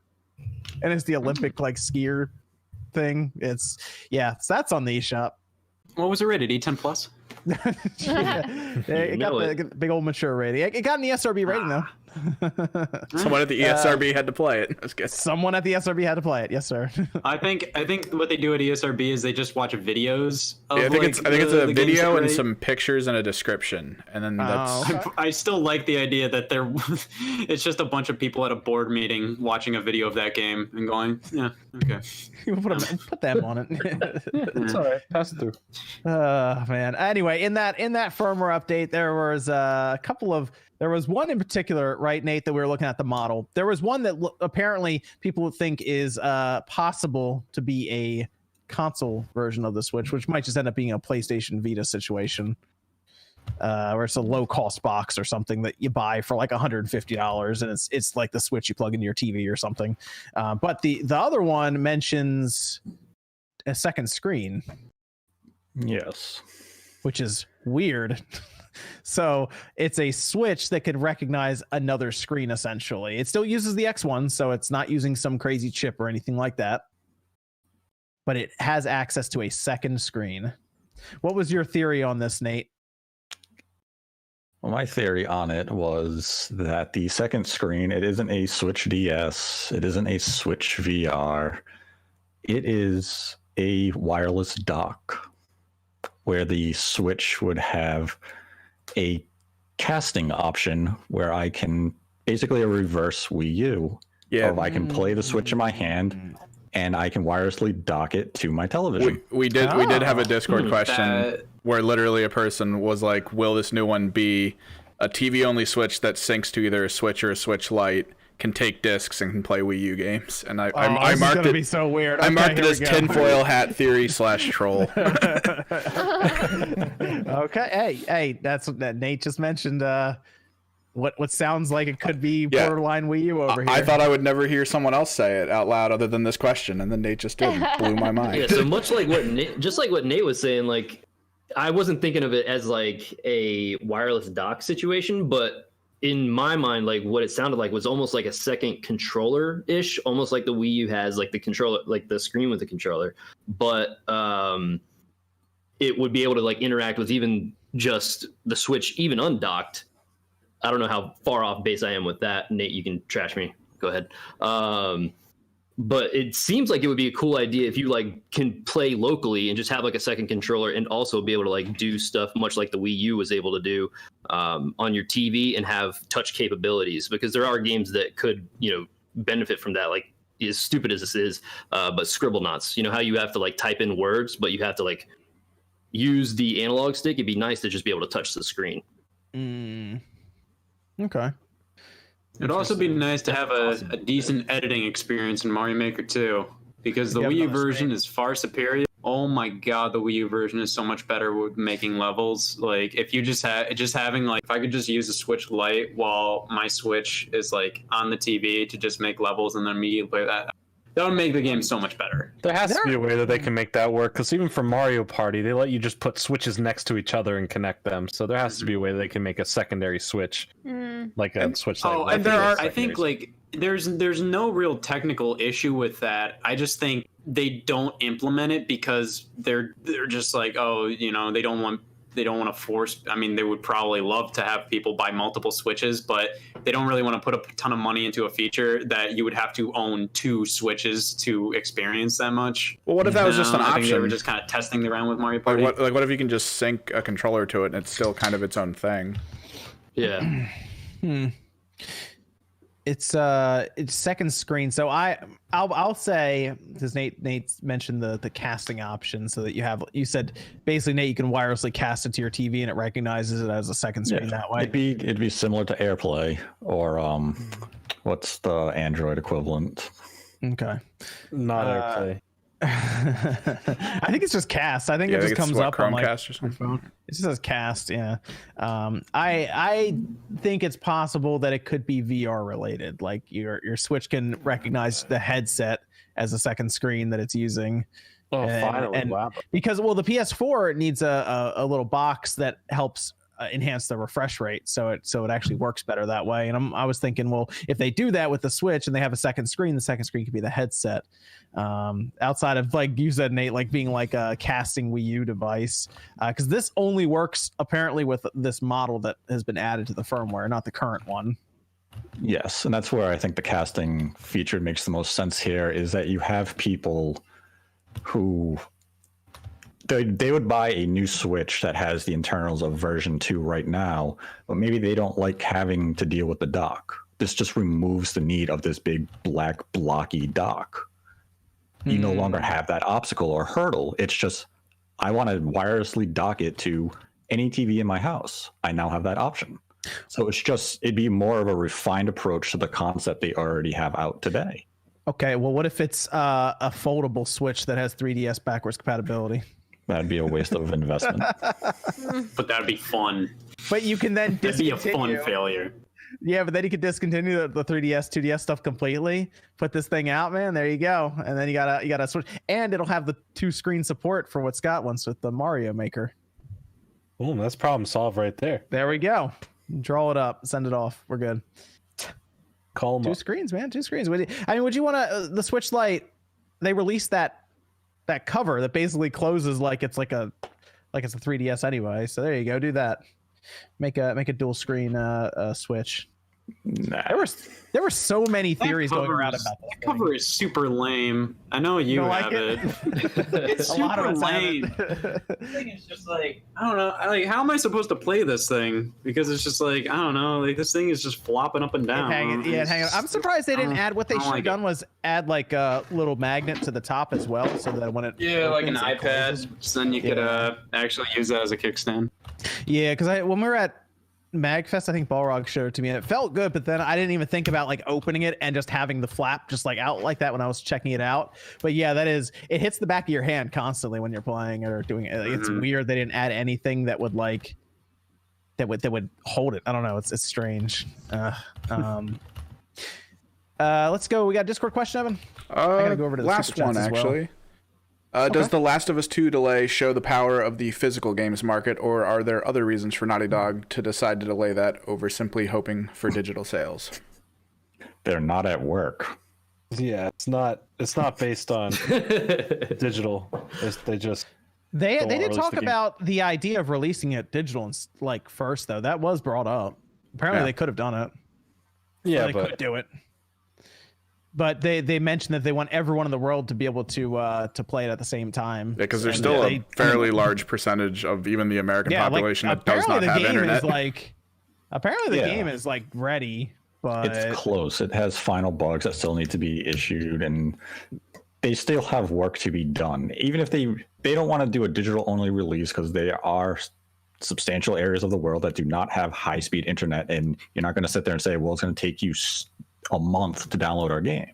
Physical presence is still a big part of the industry, and Sony they said it's also an economic reason that we're not releasing the game right now, and that could just be video games are a luxury item. We're not sure what type of extra funds people are going to be having. We're not going to release the game and then have to explain to our investors why it underperformed due to the issue. We can wait until things are better. From a business standpoint, it is smarter for them to wait a little while, gauge how the pandemic is affecting the world in a month, 2 months, or whenever, and release the game then.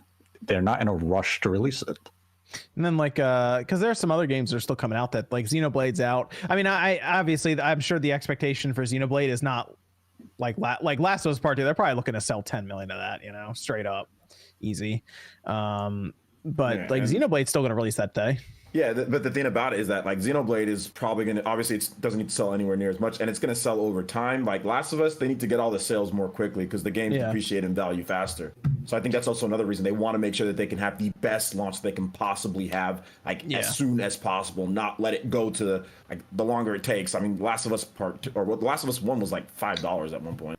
Yeah. Also, Last of Us Part 2, and then Ghost comes out the month after. It's like you could take Last of Us, move it to coming out right next to the PS5, and it would probably move systems as well, as long as there's a PS5 patch of some kind. So, I think that would probably be the best bet there. Let me go over to some of the super chats here. Andy Ackerman says, "Rax is my spirit animal."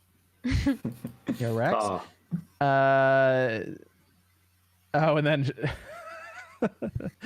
Sean's mom apparently left a message saying, "Don't even think about trying tonight, Rax." Yeah. Okay. Don't even think about it. I'll see you, baby. Oh, God. Decepticon says, "Welcome back, Rax." Are all these about me? Jeez. They love you. Wishbone says, "Rip Deacon, rip Leon, also rip Peppy Hair." Mm-hmm. Console Gamer 97 says, "Hey guys, hope everyone had a good week and thanks for the content with everything going on. Really appreciate it." Then Decepticon says, "What about video game series? What video game series do you think would benefit from a genre switch, like a Kirby RPG?" A Fire Emblem 2D platformer. Star Fox Racing. What was that, Scott? I'll bring that up. A Fire Emblem 2D platformer. A Mario first-person shooter. I don't like any of these ideas. What was the question? What's wrong with the Star Fox Racing game? Nintendo hinted at it in the canon. Grand Theft Mushroom Kingdom. They're literally the ending in Star Fox Command is Fox and Falco become Grand Prix racers. What about an in-depth Mario side-scroll beat-em-up? Oh my god. Yeah. I'm down. They should, yeah. Mario fighting game? Oh man. Do we have a Kirby pinball game? Yeah, we do. We have Metroid Game and Boy, right? Pokemon. Yep, we do have a Kirby one. Well, they should make another one. I mean, they had Sonic Spinball. That was pretty good. Metroid, but it's an isometric RPG. Like Diablo style. That'd be good. They should have a retro. They should have retro make a Donkey Kong singing RPG. I was gonna say it's singing RPG. Oh, all right. They whatever it is, they probably just canceled anyway. Console Gamer says, Scott, really enjoyed your game collecting video, and on that note, what's everyone's biggest game collection? Also, did anyone hit up GameStop's Pro Day sale? I only got the Resident Evil triple pack. Well, thank you. I'm gonna say we can't count digital games. It has to be all physical. There was a sale. 360 for me. I think I have around 400 360 Wow. games. Oh my god. Yeah. I'd say original Xbox. I'm gonna say GameCube still. I'm gonna stick with GameCube on this one, I think. I love the stick with 360. I miss that system. I'm gonna say it's either the PS2 or the Xbox 360 I have the most of. Something like that. It's gotta be GameCube for me, but I'm not a collector. I only buy games I know I want. I don't just buy games to have them. I can't. Whoa. I can't. Relax. I don't know why, but they just like will sit there on the shelf and like. That's the mock point. me. That's the point. That's the whole point. You like being It's the mocked? shame you feel. I don't like walking into your room and being like, ooh, I did not get my money's worth out of that game. I think I did that with one game, and like if I don't hit at least like 10 hours to make it like $6 an hour or whatever, or back then $5 an hour, right? Oh, how many hours like I hit in Gotcha Force? Yeah, if I don't hit that threshold, dude, I immediately feel remorse. So I don't buy games to like. Yeah, not that's why play I'm them. okay with having a bunch of games on original Xbox because they're all like $5. So I feel like I get my money's worth if it works. Super cheap. That's I get that. that's the collection. MVG was saying that's the collection I gotta go after next, or alongside the GameCube is the original Xbox, because like everything many is good games. cheap for the most part to pick up. Yeah. Scott's really thinking Yeah, about this. Mecha Assault Warrior. Yeah, this is a toughie because Scott's like, I have "Oh, like 110 Wii U games. Maybe 360 is pretty up there. Let me see. You have Majin If you want to go to another super chat question, I can count my Got it. 360 game. All right. Cedric says Advanced Wars needs a reboot with online matches.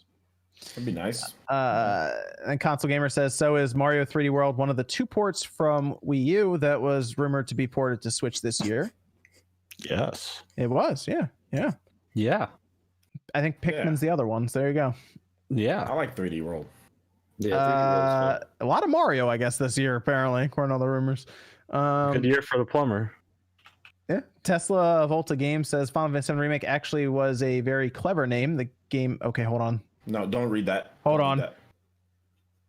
Okay. Everything else is fine. This game is so meta. Even Biggs calls the player, Cloud, a purist. Okay. Hang he was gonna on. say I just stopped for a minute. Yeah, I thought I was gonna say something else. I was like, Hey, don't because like somebody did that on my stream, kind of somewhat ruined, and I was like, dude, come on. I don't think Scott picked up that if you count one shelf, the next shelf should have almost the same amount on it, and then the following shelf should. This is good. I like this. I can hear you right now, and I'm too deep in here just to stop. No, keep going. You look great. I might have lost count. Yes! Oh no. Okay. Scott's got the Mac life going. He's rolling with AirPods. Oh god. 365, 366. I have the. Let's see. Mega Nerd says the best music you could hear in a game this weekend is in the beta of Guilty Gear Strive. True. Zach. It's like Final Fantasy VII. Zach Smith says, "What are the chances Silk Song It's 200. releases Okay. this year?" Nice. What- Did you Zach have Smith Majin said- in the Forsaken Kingdom? Oh God. I see. No. That game's Nah. Your collection's not complete then. Sorry. I have U-Star on MTV. Okay, That's you start 1 or 2 on about the it. Connect. I got both. I Okay, got good. U-Star. It's U-Star. Okay, so U-Star 1 was a PC exclusive. Then you have U-Star on MTV, and then you have U-Star 2. And those, the last 2 were 360, and I have those 2. Okay. All right, well that I'm good. justifies your collection. Thank you. Thank you. Zach Smith says, "What are the chances Silk Song releases this year? Any delays?" I think it'll happen this year. Silk Song? Yeah. That's tough because they're not like they're small studios. We so haven't they're heard much basically like about it. it'll come out when it comes out. So I mean, there are only 3 people. yeah, that's what I mean. There's So, not a lot of them. A So lot of their I work is probably remote, so they're not impacted too heavily by this. I hope it comes out this year. I'd like to play it. We'll see. I'm hoping it like shows up in like a full blown direct, right? Just like just dropping now or something. That would be cool. Nintendo Power says people need to learn to disassociate RPG from turn-based. You can have an in-depth combat system with role-playing elements like Remake has. And that's good that he said that, because I think a lot of people, that got kind of brought up. I think VC said like, oh, well, it's not much of an RPG because you don't stand still. And I'm like, well, wait a minute. Hold up. Like, wait a minute. RPG. You want to say JRPG is probably closer to like that idea, although you have action JRPGs too. Yeah, we've had Secret of Mana since in 1993. Let's just stick with you got to say turn-based RPG. Yeah. There's different styles. You have strategy RPG, you have turn-based RPG, you have action RPG, and those have been around since like the 80s. I think Crystalis, that's the dawn action of time. RPG. Ragnarok Odyssey. Dawn of time, man. It's been around forever, so I don't think there needs to be, if you stand still, it's more of an RPG than if you don't stand still. No, there's been action RPGs for decades now. I feel like that super chat was a direct attack towards me with my stand. No, it actually. I did not mean that. Final Fantasy VII Remake just didn't feel as much as like an RPG as the original Final Fantasy VII. I think that's at least kind of fair to say. Well, that's what they were 100% fair to say. That's definitely what they were going for anyway. So thank you. Fine. Oh, I'm sure the creators probably take that as a compliment. Do you hit your desk? I think you hit your desk too. He hit it, and his camera freaked out. And we have biggest surprise game release of 2020. Clubhouse Games. Yeah, I was gonna say Clubhouse Games. Give it up.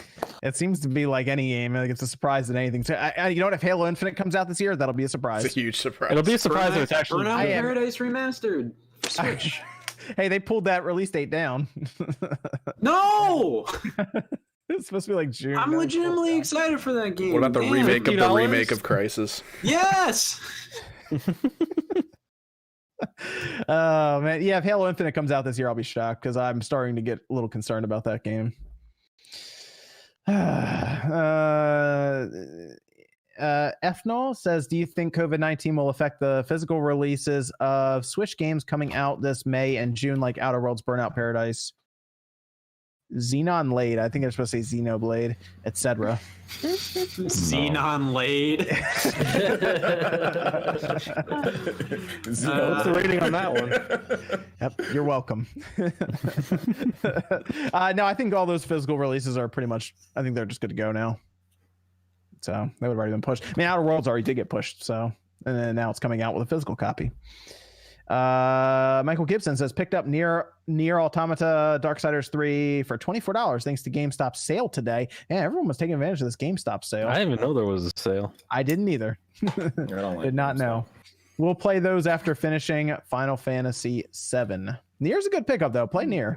Nier hit Game Pass actually on Xbox. So if you're not even like sure about that, I would go check it out there. Go download it. It's cool. It's cool. Yeah, plays fine on the. I mean, for just being a Game Pass game, you just download it. I've had it for a year and a half on PS4 after I got on a Black Friday sale in like 2018. Still haven't. You played all the way through it and loved it, right? I haven't had time to pop it in. Okay. I had to play other important things like Spyro. He had to pre-order Panty Party. I had to pre-order Panty Party to get my exclusive. Hold on. That's your favorite game, right, Click? I thought you were pretty excited about that on Twitter. Oh, dude, I played that front, backward, sideways. Yeah, you name it. Yeah, any direction. Let's get Jordan on record here. Jordan, are you buying the SpongeBob $300 special edition? Oh, and you're gonna put me on the spot? Well, yep. As the resident person on the podcast who wastes their money on collector's editions that are way overpriced for games that shouldn't cost that much, absolutely I am. Okay, good. Is it coming with SpongeBob on a motorcycle? So it could work out for you. There's no motorcycle, but there's 3 statues. Was Panty Party the one where it's a beat 'em up, but you play as underwear? You play as underwear and you like shoot at other underwear. Yeah, I played that. Yeah, see, I'm telling you, people, it's a big game. Everyone knows about it. What's in the collector's edition? I forget. I know socks, and then what? Well, okay, yes, that. Panty Party, you get actual panties. Well, is that it? Is it just comes with underwear? I mean, it has a couple of things. You could just go to Walmart and buy. You could just go to Walmart and buy yourself a pair of panties. But do those panties say Panty Party on? That would be weird if Jordan was went to the store to buy that. That would be write it on there with a Sharpie. You can just get them discreetly, you know? Yeah, got them discreetly from Asia. $200 for tell me Walmart doesn't have Panty Party panties available. I mean, I've seen weirder things happen. Aiden, wait, actually, hold on. Scott, are you buying the SpongeBob special edition? No. Come on, join the fun with me. Waste $300. I already have socks. But if these are okay. What's, There's what's in SpongeBob here? socks. You get keychains. You get lithographs. You get 3 statues. All right, so you get 3 statues. I'm looking. Okay, so socks, keychain, Yep. wall stickers, lithographs For your wall. $300. Yeah. And the game, let me tell you, the game is only $30 by itself. I already have the game, as in the old one, but Yeah, but like the new version remake of the old one is only 30. It's ridiculous. So for 10 times Wow. the price, you could have all those so statues for and some socks. $270 more, I can get some socks, some SpongeBob statue. They probably only know they're selling like 10 of those, so they're like, let's just make it $300. I already sold one. But this isn't new. THQ always does this with their collector's edition. Yeah, They always- I think their always Darksiders Genesis. Their Darksiders one was, expensive. yeah, that was crazy because they had the same thing. They had a tier that had 1 statue, or a tier that came with like 3 or 4 statues. That was like $400. Oh man. Good investments, guys. Aiden Quinn says, if you like that Jump Force one, Aiden Quinn says that if you were the president of Nintendo and had to buy an indie studio, which one and what game convinced you to pick them? THQ Nordic.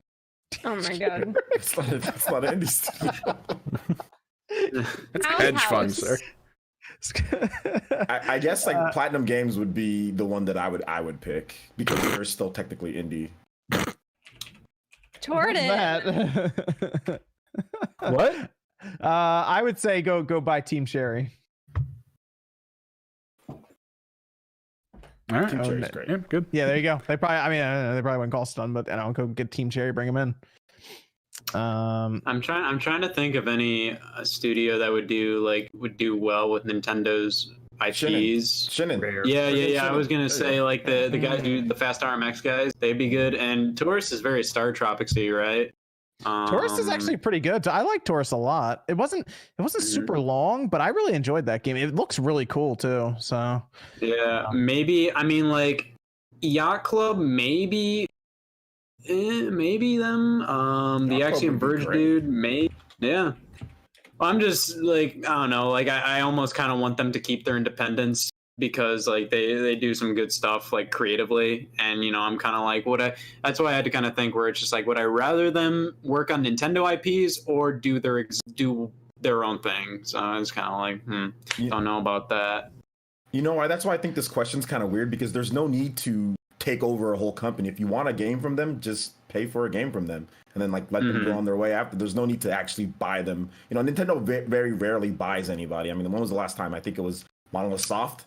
More than a decade ago. So yeah. they don't even own Intelligent Systems. I don't know if people know that or not. That the guys that make Fire Emblem, they don't even know. They don't own HAL either, right? Yeah. Or they at least own. They probably own like a bit in that company. Maybe, I'm not sure. So if they don't own Intelligent Systems, they don't own Next Level Games, who makes Mario. The Luigi's Mansion. If they don't own these companies that they've been working with for decades, why are they gonna? They're never gonna go out and like forcefully take over a company. It's time to buy Sidebar Games. That's what they do.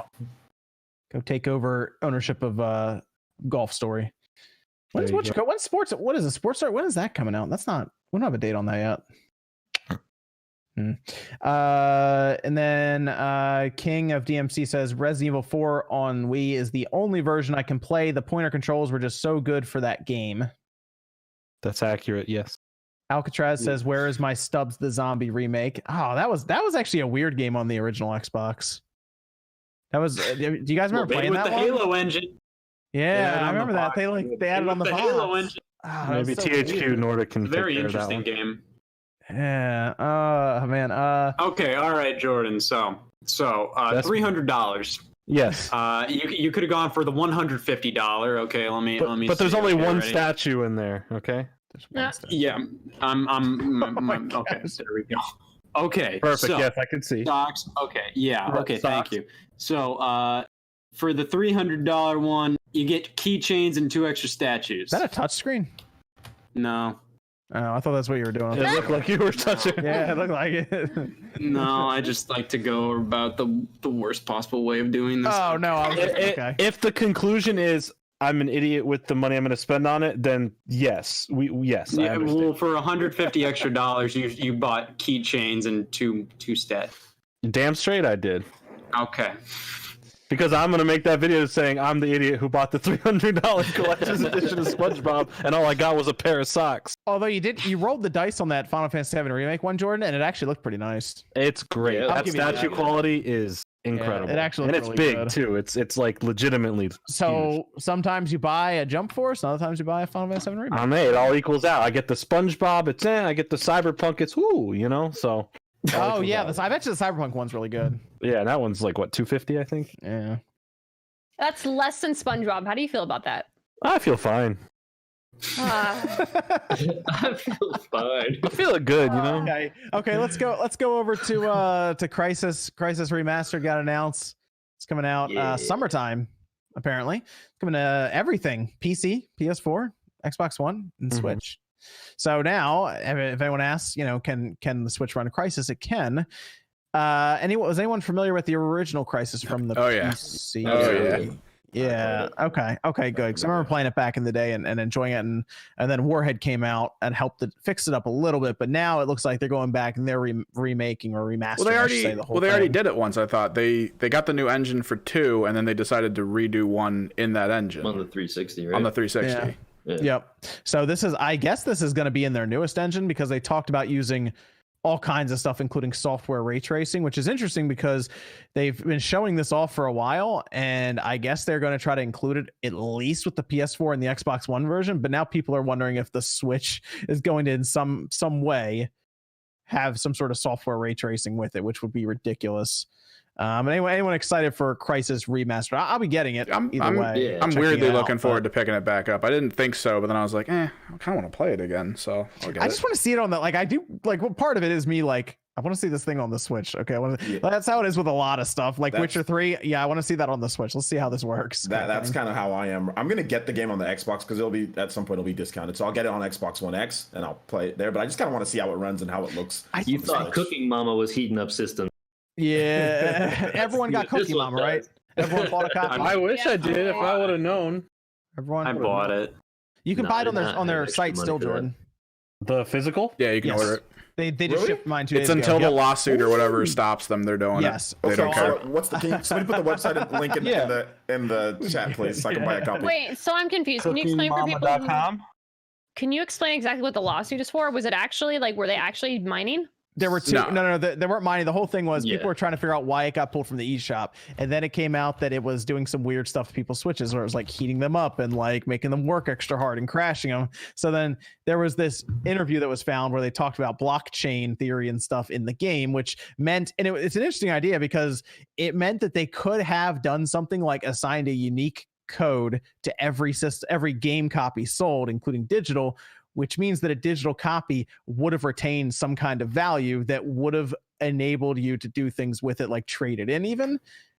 But it also would have enabled them to collect information and do unique things with your game. And they tried to sell that to shareholders as being more valuable. Anyway, it all came out that the publisher and the rights holder were clashing. The rights holder didn't like what was being put out. The publisher said, hey, we followed our contract. We're going to put it out anyway. And it got pulled down because there was some kind of cease and desist sent by the rights holder for Cooking Mama. And this publisher, who's like Planet Entertainment or something, is just going forward because they paid to have it developed and they want to sell it now. Jeez. So that's why everyone should buy a copy, because there's no telling what could happen. This could end up being the college hoops from GameCube on the Switch. It's a big deal. It's really weird that God knows how big of a deal that is. It's really weird that the Cooking Mama devs are that protective of the IP. That like, I don't really understand, because like from what I've heard, Mama's a big this deal. Game, yeah, but it's just like this game doesn't seem that much better than a lot of the other Cooking Mama games. It's not a good game, apparently. Yeah, but it is like 3 out of 10 and stuff. So not a great game, apparently. Cook like a rainbow. Like what? It was rainbow cheese. I mean, they were fun on the DS, but I don't know. They were cool on the DS. I used to play those with my daughter all the time. Yeah, I used to chop it up in the But this one doesn't seem that much different from those games, so I don't really know why the rights holder. You see, here's the reason why all the situation. They didn't come up with a $300 collector's edition. So if they would have done that, it would have been sold. Just a set of knives. Mitts in there? Yes, oven mitts for $300. They say Cooking Mama, and on the other side says, "Haha, we got you." They probably shouldn't do cooking mitts. I remember with which loot box one was it? Loot box. They sent out the Thanos one, and they had caught on fire because of caught on fire. Not actually usable as cooking mitts. The oven mitt was catching on Yeah, fire. Yeah, that's the Infinity Gauntlet one. Yeah. Yes. Oh my god. So bad. Quality. Man. Nate said his block lost power, so that's why he's not here. All right. Yeah. Yeah. So He's swimming right now. What's the worst collector's edition you've ever bought? What's the one that you? Okay. Not even a question. I got the Fallout 76 one. Oh, okay, that one too. That one's pretty bad. I did that one too. I still have yet to play the game. It's still sealed. Yeah, I didn't play it either. No I point. have the World at War collector's edition with the canteen. Did the top of the canteen fall? We had that traded in one time, and the whole top of the canteen broke off because it wasn't that strong. It's just enjoy this collectible canteen. Don't drink out of it. Is that what it says? Well, it says not intended for drinking. But you can't open it. I love it. Open it. You can pry it open if you but can it stand up on its own? That's hilarious. Although didn't they send Max like straight up alcohol? What did they send him? So what's the play? How do you display it? Well, wasn't the Max one a bottle of cheap alcohol inside of another bottle? I got it. Okay.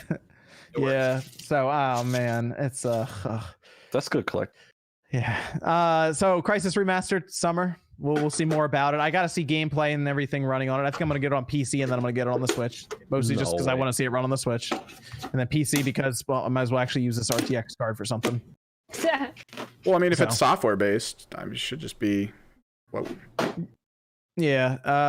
It's supposed to be software based, but they might have an option maybe to even use like your card as well. Maybe, because I know back when Crysis 1 came out, that was back when PhysX was starting to become a thing.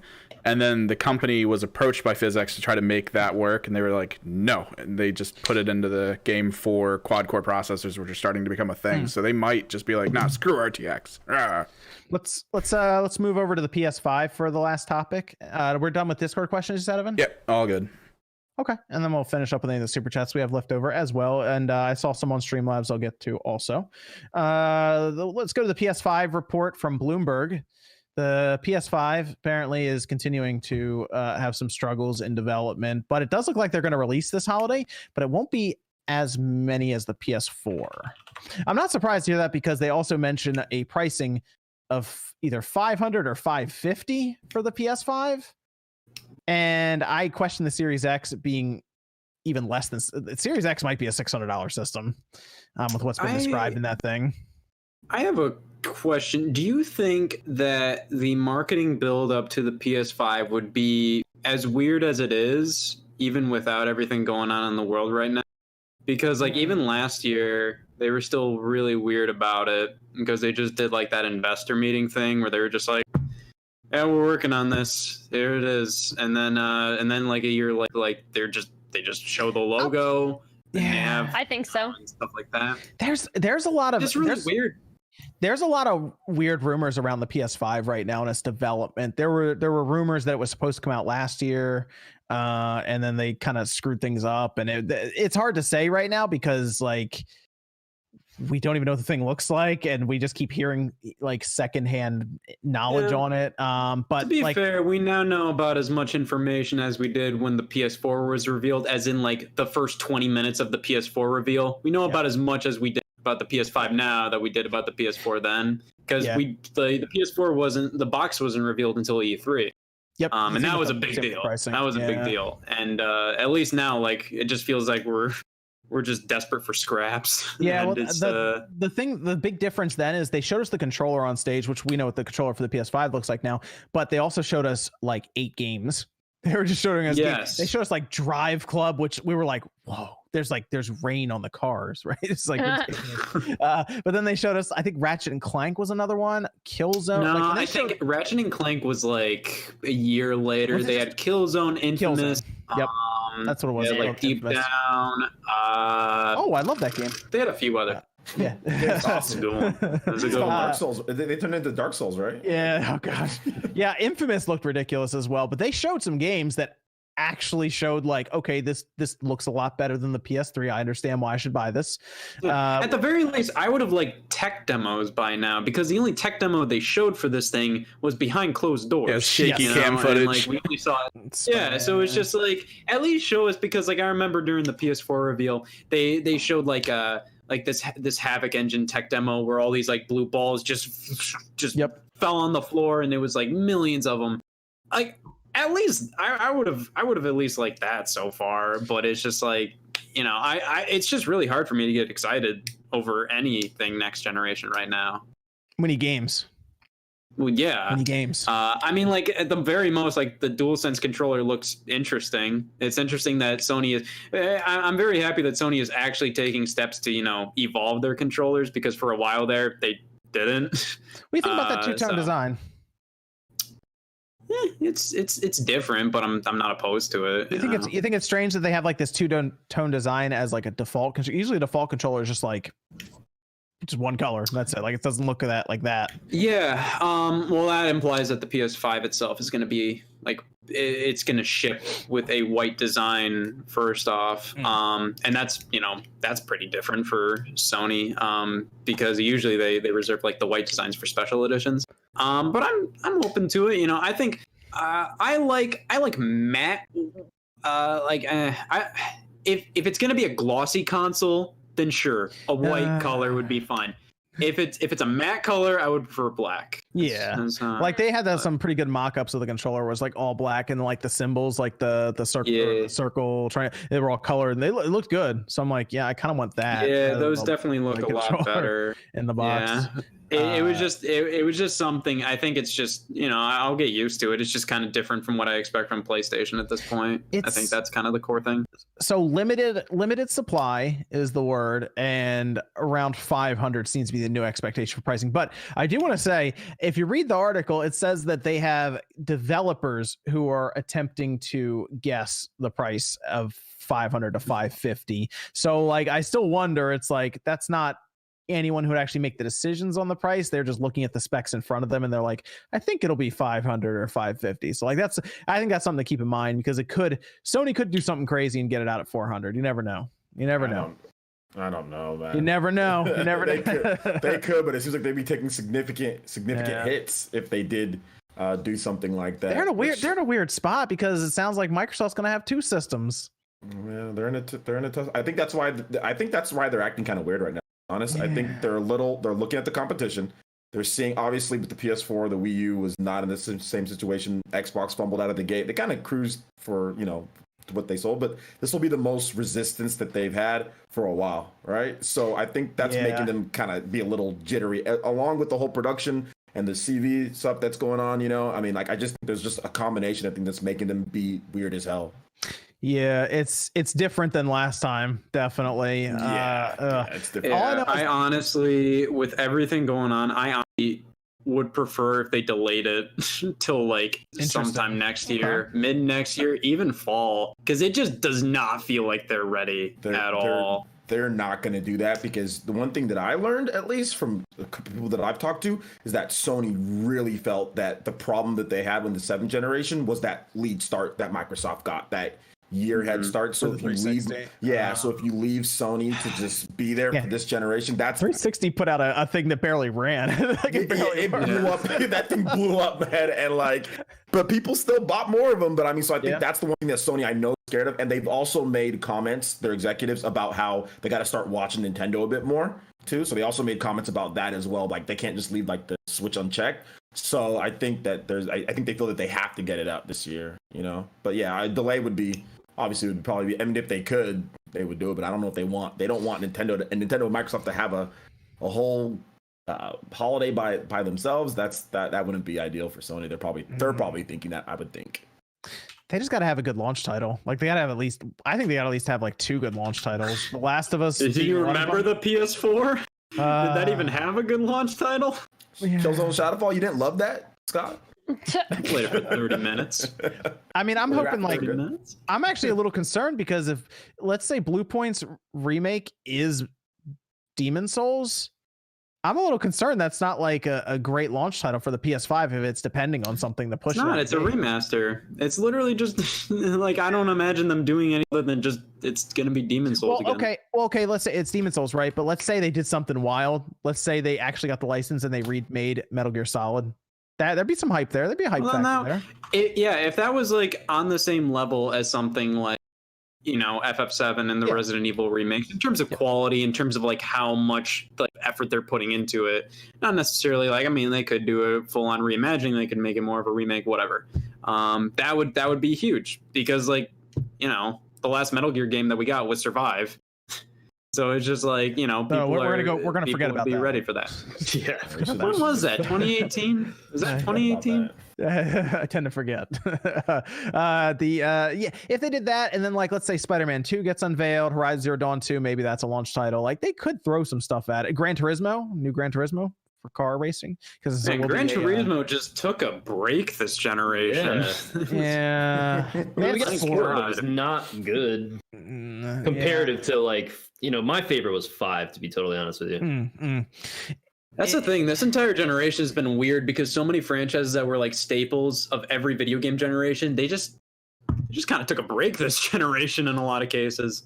Yeah, maybe next generation will be better for them. I'm hoping. I brought this game up on my cast that I had, but I wanted to get you guys' thoughts. Did you guys like the Resistance games? I thought they were kind of cool from when they first came out. 1 and 2 was good. I liked 2. I think 1 was good when it first came out because that was there at the beginning of the PS3, and I was like, "This is insane." I like Resistance. I think 2 they took it and built on it, and then I don't remember liking 3 as much. 3's not. I mean, I guess I haven't since before. I've been a played while and beat all of them, and I don't like first person much, but that one for some reason I just kind of liked it, and I have all of them, and I played multiple times. And 3 I guess gets a little misunderstood, but I can understand why people don't like it. But 1 and 2, I thought 2 was the best, and 1 was just kind of like the beginning of it. You know, maybe they bring back Resistance. Maybe that's something that they bring back. That's not a bad idea. You know, they got Insomniac. I mean, so I have a feeling they're gonna.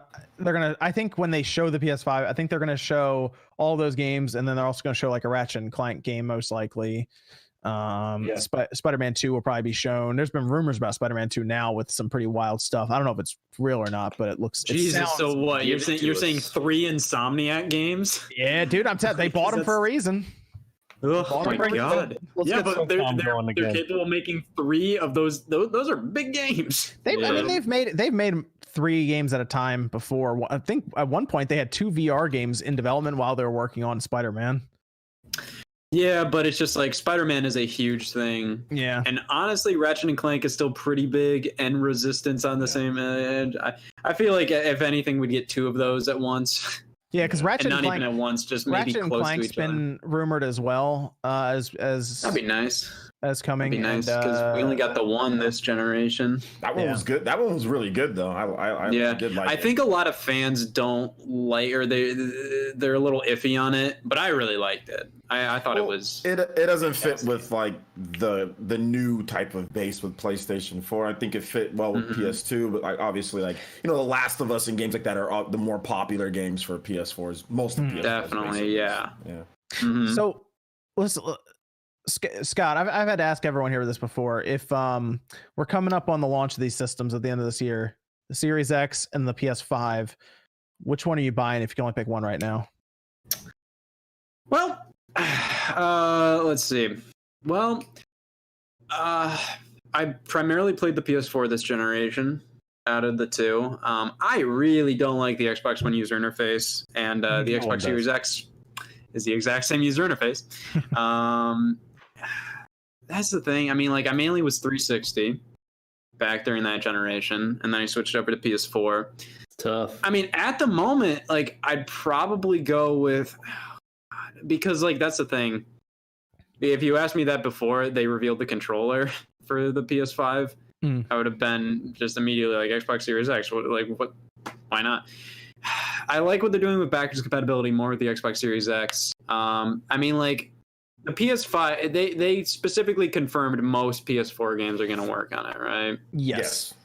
Okay. The big ones that most people really care about. Yeah. I think they said somewhere around like 80% of games are going to work. No, they said. But that's still not that exciting because I can already play those games. And the Xbox Series X, they specifically go back and they enhance the games and they have original Xbox. God. What should I pick? I'll ask you. What should I pick? PlayStation 5, because you like Ratchet and Clank. They're still gonna. You like Spider-Man, right? So they're still gonna. You like God of War. So they're still gonna have those games. So that should be the system. We don't have much information. Obviously, we don't have much information, but that's the reason why I'm a little iffy. Yeah, because like I just don't have that information. Yeah, we gotta see the games. We gotta get. It's just hard to be excited right now. Yeah, I agree. I haven't seen anything at all. We gotta at least get to the end of June. Because in May or June, something's happening from them. It's gonna be like remember when like it was the year of just waiting for the NX to get revealed. I think Sony's gonna pull that. We're like in September, they're gonna fully reveal this. You pre-order now. It's gonna be out in 4 weeks. God, 2016 was a bad year. It was just like, oh, March, they're gonna reveal the NX now. Oh, June, they're gonna reveal the NX now. September, surely. And it was like it worked and it didn't work. It worked and it didn't work because everyone was like, "Oh, Nintendo's screwed." Whenever they first revealed it, and then they had another one in January, and then like, what, they're selling this thing in 2 months because we had to wait till January. It was October, then November, December, then we had to wait till January, and then it's gonna be out in like. Yeah, I mean that worked well for them because that made it so then there was no dead time. Because if you remember back how consoles used to be revealed, it was literally like, oh, let's announce it 2 years before it gets. I hated that crap. I couldn't stand it. Yeah, it's just like the Wii U got revealed and there was no information for a full year. Like Nintendo begged people to not care about it by then by doing that. And like this way, the Switch was just like, it was just like, oh, it got revealed, and then like 3 months later, here's all the information, and then 3 months later, it's out. I feel like Sony's kind of taken some cues from Nintendo with that, because even with the PS4 reveal, they revealed that shockingly close to launch at that time, because that was still around the time that people were these companies were revealing these consoles like years ahead of time, and they revealed the PS4 like 6-7 months before it released. And I think they looked at the Switch and they were like, that worked, we should wait. And then like blow everything out. Whenever they say anything about the PS5, it trends and like blows up online. Like that controller was everywhere right away. Their logo. They have a dedicated base of people that will always buy the systems. I mean, even with the PS3, man, people still went out there and bought it. Like it obviously didn't sell coming off the PS2, but people still went out there and bought it. So I think it doesn't matter what they do. I mean, even if their launch lineup sucks, people are still going to rush out there and buy it. I'm gonna buy it. I'm gonna buy it too. What's that Rezo gun? I'm in. Let's go. Miss Click, what you play a lot on PC? Is the Series X? Are you even interested in that thing? Or are you just going PS5 because of that? Honestly, because of the fact that I am so active on PC, like if anything is coming out on Xbox and it's going to PC, I might as well just stick with what I have. I mean, I don't like take things apart, and like look into it like some of you guys do. Like that's not my thing. But because freaking I wouldn't be able to put it back together. I'd be like, let me go to John's video on how to put it back together. If you could take it apart, you could put it back together. Just remember the steps in reverse. Yeah, maybe if you fun day. See, I don't do that stuff either, Click. Don't put me in that. Listen, I've never built anything in my life, but it's probably easy. If I did a video like that, the comments would be more on like, ooh, her fingernails are not what I thought they'd look like. So it wouldn't even matter. It wouldn't even matter. Let's be honest. Can we get some feet pics in there with this video? I know, right? I know, right? Feet showing? What's wrong with this woman? I remember when I got the Xbox One X, I remember I did a full disassembly on it and I put it back together, and I realized I had not even turned it on yet. I was I hope this thing it works like it's supposed to. Yeah. No, I'm definitely like right now, like we can definitely trust PlayStation 5 is gonna have the games that we enjoyed on the 4, like the sequels or the follow-ups, and not including remakes or remasters or whatever you want to call it. Like we know they're coming. And what if one of those, maybe if just one of like those 18 rumors out there are correct, like they actually made a deal with Konami for Silent Hills, and then it's like, all right, I was hoping you were going to say Burnout Paradise Remastered. But I mean, it'll be $70 on the PS5. Like Horizon, God of War, Spider-Man. That's enough for me. That's enough. I'll get my hours out of it. We didn't see the bottom of that DualSense controller yet, Jordan.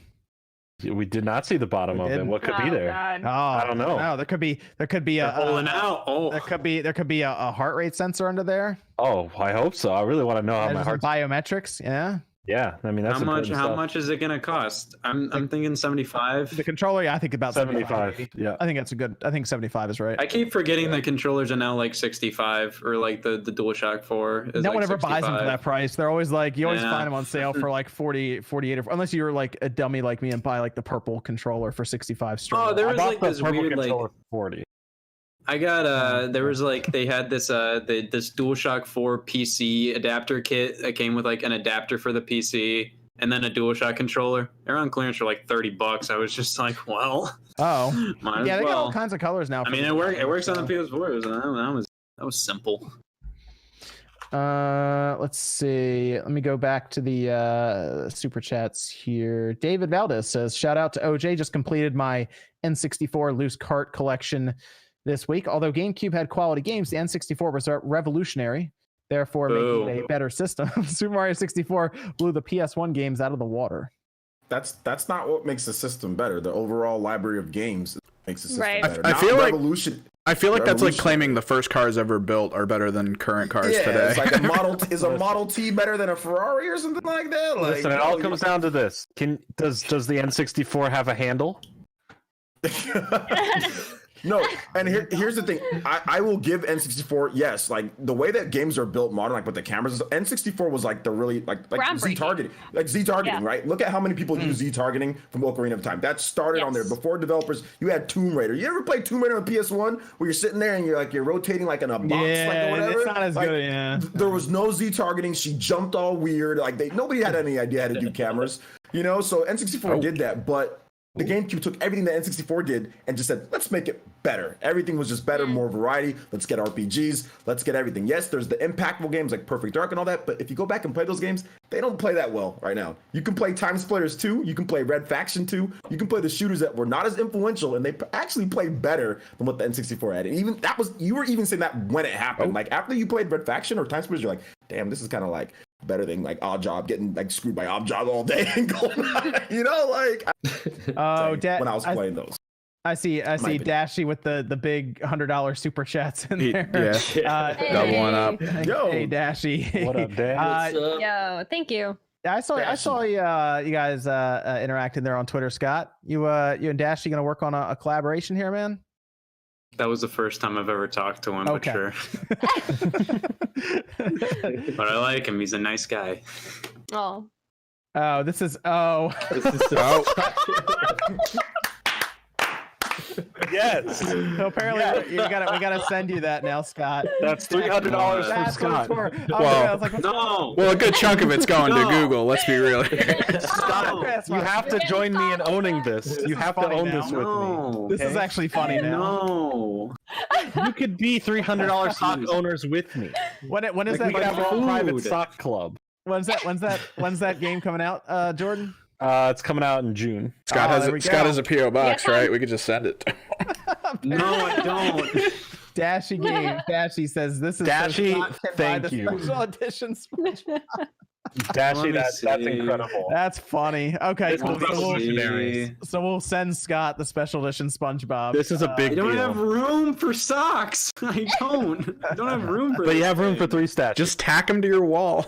Just Yeah, put him on that shelf with all those games. Like hang him off the Let me edge. Make it all see. cute. That's funny. Let That's me funny, see. Dashy. Dashy is a mess. You could do a whole sock review. Start a new channel. Scott Let me socks. see. Yeah, we'll get it for you, Scott, and send it over because Dashy. No. I mean, if you don't want that, you appreciate could the get 6 sentiment, copies but of Burnout that's Paradise. too much. That's too much. well, it's there, and it was Yeah. asked for. It's a I request. can't buy 6. You wanted I to can't buy compete to 6 me. copies of Burnout Paradise. There you go. Really good idea. Either way, good choices. Thanks, Dashy. We'll make sure he gets the SpongeBob socks. Someone understands my plight here. This is great. That's great. That's funny. Oh man. Let's. Ooh, Socks the Waz. I like that. Socks Good the channel. Waz. Oh. That's the new channel. Listen, Sock I- reviews. I've recently converted to gray socks. Gray socks are pretty cool. That's oddly specific. Why gray?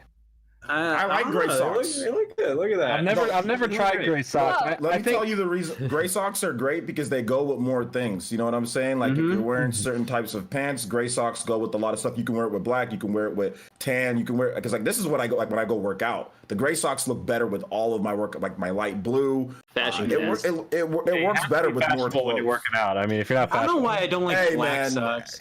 You know, you got to be fashionable. At the time, I didn't have So sometimes there's Thanks. Yeah, thanks. they notice the socks first. Thanks, Dashy. We'll make sure he gets the special edition. Thanks, Dashy. What's everyone's of Atlas not wanting to bring? Oh, Persona 5 Royal to Switch. Also, Scott, Mario Party 5 is best. No. 5. Yes. No. What do you 6, say? you have the 6 is day and better? night cycle. No. Okay. That was such an I aggressive played 5. no. Oh god. Yeah, I listen. Okay, I recently played through 5, and I was just like, oh, God, give me 6 or 7. 6 and 7 are way better. Which one brings in the microphone? 7, I think. 6. Is it 6? Yeah, it's The 6. microphone was fun.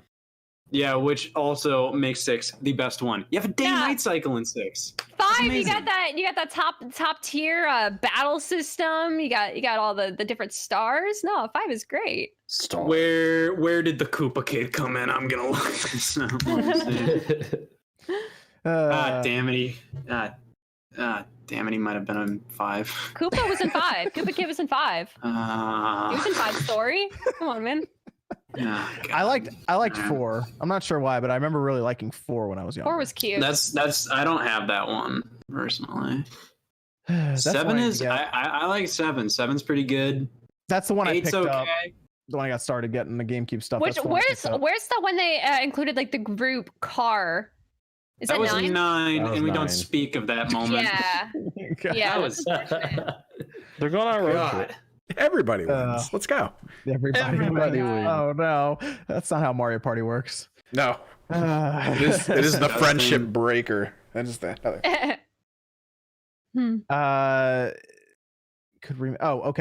Mac Mega says, could remake of Xenoblade be in the Game of the Year conversation? The reason why it won't. The reason why it won't because it's really close to, it's a remake, but it's really close to what the original game was. Like it is the original game with the exception of Future Connected and a bunch of updates that they're doing. I feel like if you bring So that it's in, just you a kind of port? No, I'm kidding. Relax. I feel like if you bring that in, you'd have a case to bring in Persona 5 Royal as well, like into the conversation. You'd be able to say, okay, well, we got to bring that in. But that's a re-release same generation. Yeah, I mean, Persona 5. I mean, they did like a 4K update with that. It's pretty much the same base game. I mean, the textures look exactly the same and everything like that. But they added they added they added some extra stuff in as well. They added some extra stuff. Better. Yeah, it looks Resident awesome. Evil. It was so ugly. If Resident Evil 2 remake, It was so gross. I hated No, it. it wasn't. I literally Or Xenoblade avoided that. on Wii? Yes. I thought you meant Persona. Sorry. No, not Persona. Oh, yes. No, Yeah, Xenoblade on Wii was ugly as hell. I was like, there's no way I'm paying full price for this game. It is too ugly for me to pay for it. And honestly, now looking at it, it's Wow. exactly how I wished it looked. Maybe it's all about the gameplay and not just the visuals. When their faces are literally all like this and they don't move, no, I'm sorry. How dude. does that It was like impact the game? It was like honestly one of the worst looking games on Wii U, and it's understandable, right? They were small and like kind of like not really well known, but a lot of people loved it, and that's what has brought them to this point now. The game looks the way that it because of how big the game is. I mean, what they did on that system is pretty impressive. They had to cut corners. Yeah. Well, I mean, look, the game's massive in terms of like area size. There's like no other game on the Wii like it. In terms of that big of a game. The so scale. I think that's the reason why. I agree. That's why it looks so ugly. But I loved it back when I played it. I thought it was. It's the graphics are ugly. You also played on 3DS. I did, and that's even more amazing that they got that system. New Nintendo 3DS, but man, the Wii version looks bad. They can't call the Switch version Definitive Edition because it doesn't include the new 3DS features. Yeah. It doesn't include the Amiibo support. What are you gonna do without it? The music player. Ridiculous. The music. Wait, did they? It's not definitive. Hold on, did they deconfirm that though? Yeah, they did. They said it's. okay. They did. They said it's not. It's not going to be in there. Wii. But they have Lazy. Future Connect. So Amiibo support Future Connected. Which I mean, I don't know. It's the slightly definitive version. Let me go through the last super chats here and then go over to Streamlabs real quick. Lily Haynes says, when do you guys think PS4 prices will go down? I literally just want to play Persona 5 finally. Doubt it's coming to Switch and a Blu-ray player. Honestly, that part of that article that was written from Bloomberg mentioned that Sony might look to start dropping prices in the next few months. So probably before the PS5 comes out. I think you can see that PS4 Slim get down to 200 pretty easily. Oh, absolutely. Well, it already always is 200 on Black Friday, so I don't see why not. Yep. So that would be a good way to have a Blu-ray player and play Persona. So maybe the Pro gets dropped to 300, but if you're on like a budget, then that Slim still is. The Slim is quiet. I'll say that. The Pro tries to like literally take off from your living room. So you can probably get a cheap used original. Maybe I got a different Pro, but my Pro isn't crazy loud. Even mine's not too bad. Yeah. Mine's the Spider-Man one, and it still gets loud. Yeah. I played it for 15 hours straight to beat, so I don't get spoiled with Final Fantasy, just so I can beat the game. And it never got super loud. And I don't know. Maybe I just have a special one or something. I'm not sure. Just that. Hidden Gem Gamer says, I'm a big fan of Ravensoft. I hate how Activision is forcing them to only work on COD. Ever heard of Singularity? It came out in 2010. Its production was rushed and made it in less than 10 months. Hashtag free Raven. If you look, I like Singularity. At the financial stat line, you would see why they're only working on COD. All you got to do is look at their sales reports, and then you can realize why they make COD. I hate to say it. I think Raven. I think they're happy doing it too because they know they're safe. So they're getting they're safe. They're getting everybody's paid. They're getting their bonuses. I mean, yeah, that'd be great, but honestly, it's a money thing. Like you got to make COD. I mean, they're selling exclusive campaigns to Sony. You know, they're selling. I mean, it's just such a moneymaker for them. They can't stop working. Mega Nerd said last week N64 got Mega Man 64, which is Legends. It does have Mega Man Legends. Didn't get the second one though. Ooh. But GameCube has Mega Man Anniversary Collection, Mega Man X Collection, Mega Man Battle Network Transition. Battle Network Transition. X Command. Yep. X Command. There's way more. Anything you say that's on the N64, you could just say, well, the GameCube has this, and just start listing off a bunch. Like, oh, well, there's Resident Evil on the N64. Well, there's a bunch of Resident Evils on the. There's nothing. Ethan R comes in immediately and says PS2 or GameCube. I gotta GameCube. I gotta go PS2 to be honest. Overall library. I'm not a PS2 guy. Overall library, PS2 is definitely better. Heart wants to say GameCube, but overall library, PS2 has great. That's the thing. You see, like I grew up with the GameCube, and listen, can my PS2 play Game Boy games? No, it can't. But my GameCube can, so I'll take my Game Boy. The PS1 can. It's got a handle. Yeah, hey, there was a third party. There was a third party adapter that came out to let you play PS1 or Game Boy games on your PS1. Is it first party? No, it's someone else made it. But it's that doesn't count. That doesn't count then. I think the biggest problem with that, the comparison, is PS2 had like a bazillion exclusive games, like for no reason.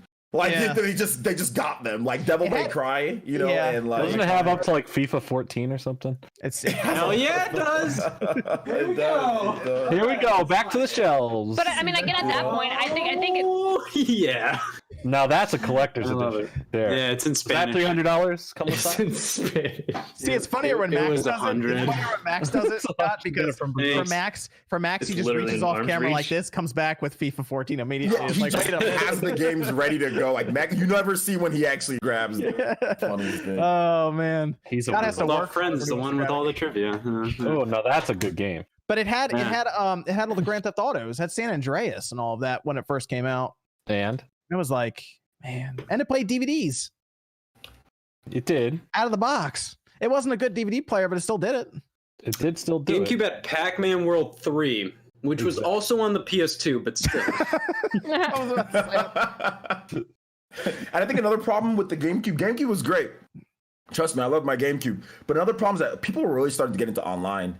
And just GameCube, just like you couldn't play Madden online, which was a big, at least for me. Fantasy Star Online. That was a big thing for me. No Madden online. That was rough. Everyone was wanting to play Madden online against it. That was back when Madden was actually good. And you couldn't do it on the GameCube. I mean, and I was just like, man, I can't play Madden online on the GameCube. And you gotta look at it and see, you just gotta say Metal Gear Solid 3 was on the PS2. Yeah, that's true. Well, Metal Gear Solid, the Twin Snakes. Twin Snakes is great. And Geist. Not just one snake, it was twins. Yeah, but they released the Metal Gear Solid collection on the PS2 that had the Metal Gear Solid 1, 2, and then 3 on it. Wait, I have an honest box set. question. Did you guys grow up with both a PS2 and a GameCube? I had the GameCube. My friend had the PS2, but eventually I got a PS2. But I had the GameCube first. That was the first. I had the GameCube first. Yeah, I just had a all the GameCube, so my opinion's invalid. Well, I mean, what I was gonna say is all I know is like it felt like I had one system, my friend had another system, and that would kind of determine. Like, I feel like most people back then, it wasn't common to have two different kinds of consoles in the same house. Well, I had a GameCube, and then I got an Xbox, and the PS2 was the last system in that generation I got because my friend had a PS2, and I just played at his house. I was working at that time because I'm old, so I went out and bought a PS2. I got a GameCube first. And then I bought a PS2. So I had a PS2 from 2003. So it was about 3 years after, but the library built up. I mean, I got a GameCube, and the game that I got with it for Christmas, I feel like, was it? Yeah, it was WrestleMania X8 18. Oh, that's your first game that you got? I played that all Christmas Day. I was like, this is insane. You know what I got for it, dude? I got Metroid Prime and the game. And I was like, this is the greatest thing The next day I went and bought, when stores reopened, I bought Melee. I think Smash Melee, was it? Yeah, I got Melee, I got Metroid Prime, and I was like, this is the greatest system ever. That's what I said as soon as I was like, let's go. This is the greatest system ever. Let's go through these real quick so we can finish up because we're going into overtime. Mac Mega says, does the FF7 remake make the OG game obsolete? I'm gonna say no. I can't tell you why no, but no, I'm gonna say no. No. Go on. I know why. Oh no, I've only played 5 hours. Tesla Volta. Yeah, you're more dangerous with the spoiler stuff than I thought you'd be for Final Fantasy 7, Scott. Tesla. I'm sorry. Tesla Volta Game says Banjo Tooie is much better than Banjo Kazooie. See, I mostly played Kazooie, but people really did like Tooie a lot. I think that's a bit of a controversial opinion. I think the general opinion is Kazooie is the better one because Tooie is a little too bloated. Okay, good, because I like Kazooie a lot, so I'm just making sure. Also, don't take my opinion. I'm motioning with a friend's game for PS2. Don't take my opinion. Don't take my word. That show's trash too, but I just want to make sure I throw that out there. That show's garbage. Oh boy. Right. You just had a 64 back then, Scott? You didn't have a PS1 or anything next to it? No, I never. My first console was a Genesis. Okay. That was a hand-me-down, and then Game Boy Advance followed, and then GameCube. Our childhood consoles, pretty much. So I literally looked at anybody with a PS2, and I hated them. One of my friends had one, so I didn't like where the sticks were. I liked how it was with the GameCube better. Like that was you'd have been okay with the Xbox people. That's the only reason. You'd have been okay with Xbox people. They had the really big. Sure. I didn't actually know a ton of people who had an original Xbox back then. It was either PS2 or GameCube. You know anyone with Halo? No. Oh man, weird. Okay. Not really. No. Yeah. Interesting. Mac Mega says, how many Game Boy games can you play on the N64 again? You can play the Pokemon, games, right? Pokemon. Yeah, you can do that. Wow. You maybe. Exciting. You can play Donkey Kong, the arcade game in Donkey Kong 64. There we go. Thank God. See, I don't know why I'm defending this stupid trash console. You can, Ed Diaz says, do you guys think Final Fantasy 7 Remake second and third parts could be DLC? No, I think they'll be full. Once again, I can't tell you why, but it'll be full-fledged games is what I'll tell you. And I'm here for it. I'm here for it. Yes, I am as well. Yes, I think it'll be really cool. PS5 when the next one comes out. Oh, that thing's gonna look sick. Maybe the textures will be updated. Oh, wait, there might not be a PS. No, they got to leave a PS1 door in somewhere as like a callback to that game. I'm fine with that. Sure. Chances are Final Fantasy VII Remake Part 2 will probably come to PS4 and it'll be on both. Yeah, it'll be on both. Based off what Square Enix has said. Yeah. The loading sections. Oh man. All right. Shinru says, hope everyone is doing well. What's everyone's? Oh, we did that with Persona 5. 10th Gen says channel support. Just Hair says, Spawn heard you love Frieza. Well, did you know that voice Christopher has COPD? Yet he still does great. Did not know that, but yes, I do like Frieza's like one of the best villains ever. So yes, Frieza. I like Frieza. Mostly because of that, because they're like the best villain ever. And so when Frieza gets taken down, it's very satisfying. I don't know. America Ishtar and Yu-Gi-Oh is pretty great. What? Hey, What did you say? Don't worry about it. My problem with Frieza is that he's so strong for somebody who doesn't work at all. That's the other thing that makes that's a part of his story arc. Yeah, I know. It's just like he's just that strong. That's crazy. Yeah, are you reading the Friends manual? Good genetic. Yeah, because I have nothing to add to this conversation. Nintendo Power says, you should VC and Baron in on this podcast. They tear it up with this. No, don't do that, please. Well, the podcast would never end then, right? Don't do that. You guys can just watch my stupidity if you guys want to see those two. Marset says still no Dusk on the Switch. Some nobody says, isn't that what we said about Blockbuster though? Was that for what happened to Blockbuster? That might have been a while ago when we were in mid conversation about something. David Valdez says, shout out to OJ. Okay, we did that. Completed my N64. After Radberry Gaming says, after the quarantine, what is the first store you'll be visiting and why? The haircut place right up the street. Barbershop, man. Yes. Gosh. Absolutely. Going for sushi. I need a You couldn't just order Long sushi. John Silver's. No, you can't order sushi. And then You can. no, order it. I'm gonna Get a sit whole there and platter. watch them make it. And then I'm going to in Florida. Then I'm going to the secondhand store right up the street. Actually, that's probably a bad idea. Just the haircut store. Animal Crossing. Hey, they have GameCube stuff. What can I say? Animal Crossing island names. That's from Mike F. Mine was Spawn Point. Lee MB. Wallachia. Eventide. Cinderwick.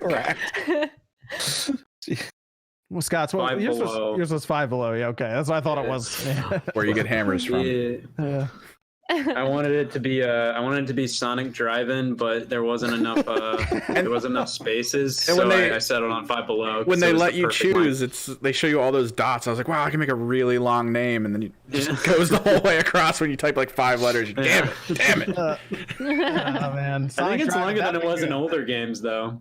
I think you just Sonic Drive and you'd like log into your island and Sean would just be hanging out like in the corner for something. Yeah. He'd be picking up the weed trying to sell it. I tried to make that the name of my GameCube 10. I settled on Wendy's. So. Eric says I own a lot of useless plastic. I think I have around 80 N64 games. I'm ashamed. Hey, the N64 collection, that's actually that's an easier one, I would say, to mostly finish, like 95% of the way, right? There's a few expensive games. There's a few expensive games. That's what I thought. And 64 is like, it's like 300 games or something. I thought you told me, you were like, that's a collection you should look at if you're going to try to complete something, is like the N64. Yeah, because it's easy. I have like the labels for the games for like when I like buy them, whatever. Like I have like all the entire library like as labels. So then, the games actually have labels because they don't. So it's like 300. Keeping track of what you need as well, because you just don't. Yeah. I like it. It's a fun thing to do when you buy an N64 game. So Peter says Sony has a corporate strategy meeting in May. Do you guys expect anything interesting there, or just boring business stuff? Also, GameCube is Nintendo's best console purely because I'm Generation Z. I'd like to tell you they'll say something there. They'll probably have to explain what's going on with it because it's supposed to launch in 6 months from then. So okay, hopefully so. I think something might happen in May for Sony. I think something might happen in May for Microsoft. So there you go. Cedric says the downfall of the video games is when G4 TV thought it was a good idea to start airing episodes of Cops and Cheaters when whatever they were. That's all I remember G4 being. Oh, really? Dude, G4 used to be so good. Used to be good. I mainly use G4 for E3 press conferences because that was the most reliable way to watch them. Because wait, I just realized something. Scott, you missed the golden age of G4, didn't you? Yeah, I think you missed it. Yeah. Oh, I'm no. 8. Whatever. I'm 8. No, I just realized that there are people now who just never know the golden age of G4. G4 was so good back. There was like 1 year where it was just amazing programming. 2000. I watched a little bit of 2002. It was like 2002 or 2003. One of those 2 years. I watched a little bit of Attack of the Show, I think, but I don't remember anything about it. Attack of the Show is pretty good, but Olivia Munn. X-Play was good at the time. They had Cinematech icons. Judgment Day was very good. There was this one show where all it did was follow a character they created in EverQuest. They just followed them around. Like they had an entire I hated 40 episode run, wasn't it? It was this long thing. And I really didn't like it. And now it's called Grand Theft Auto 5 role playing on Twitch. Oh god. So yes, those were the good days. You come home, Toonami would be on. You got Reboot, you got Gundam Wing, you got Dragon Ball, and then you jump over to G4 to finish it up. See,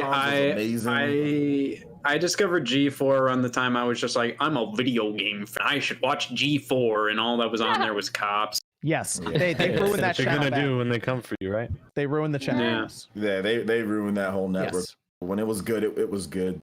You know, it's sad.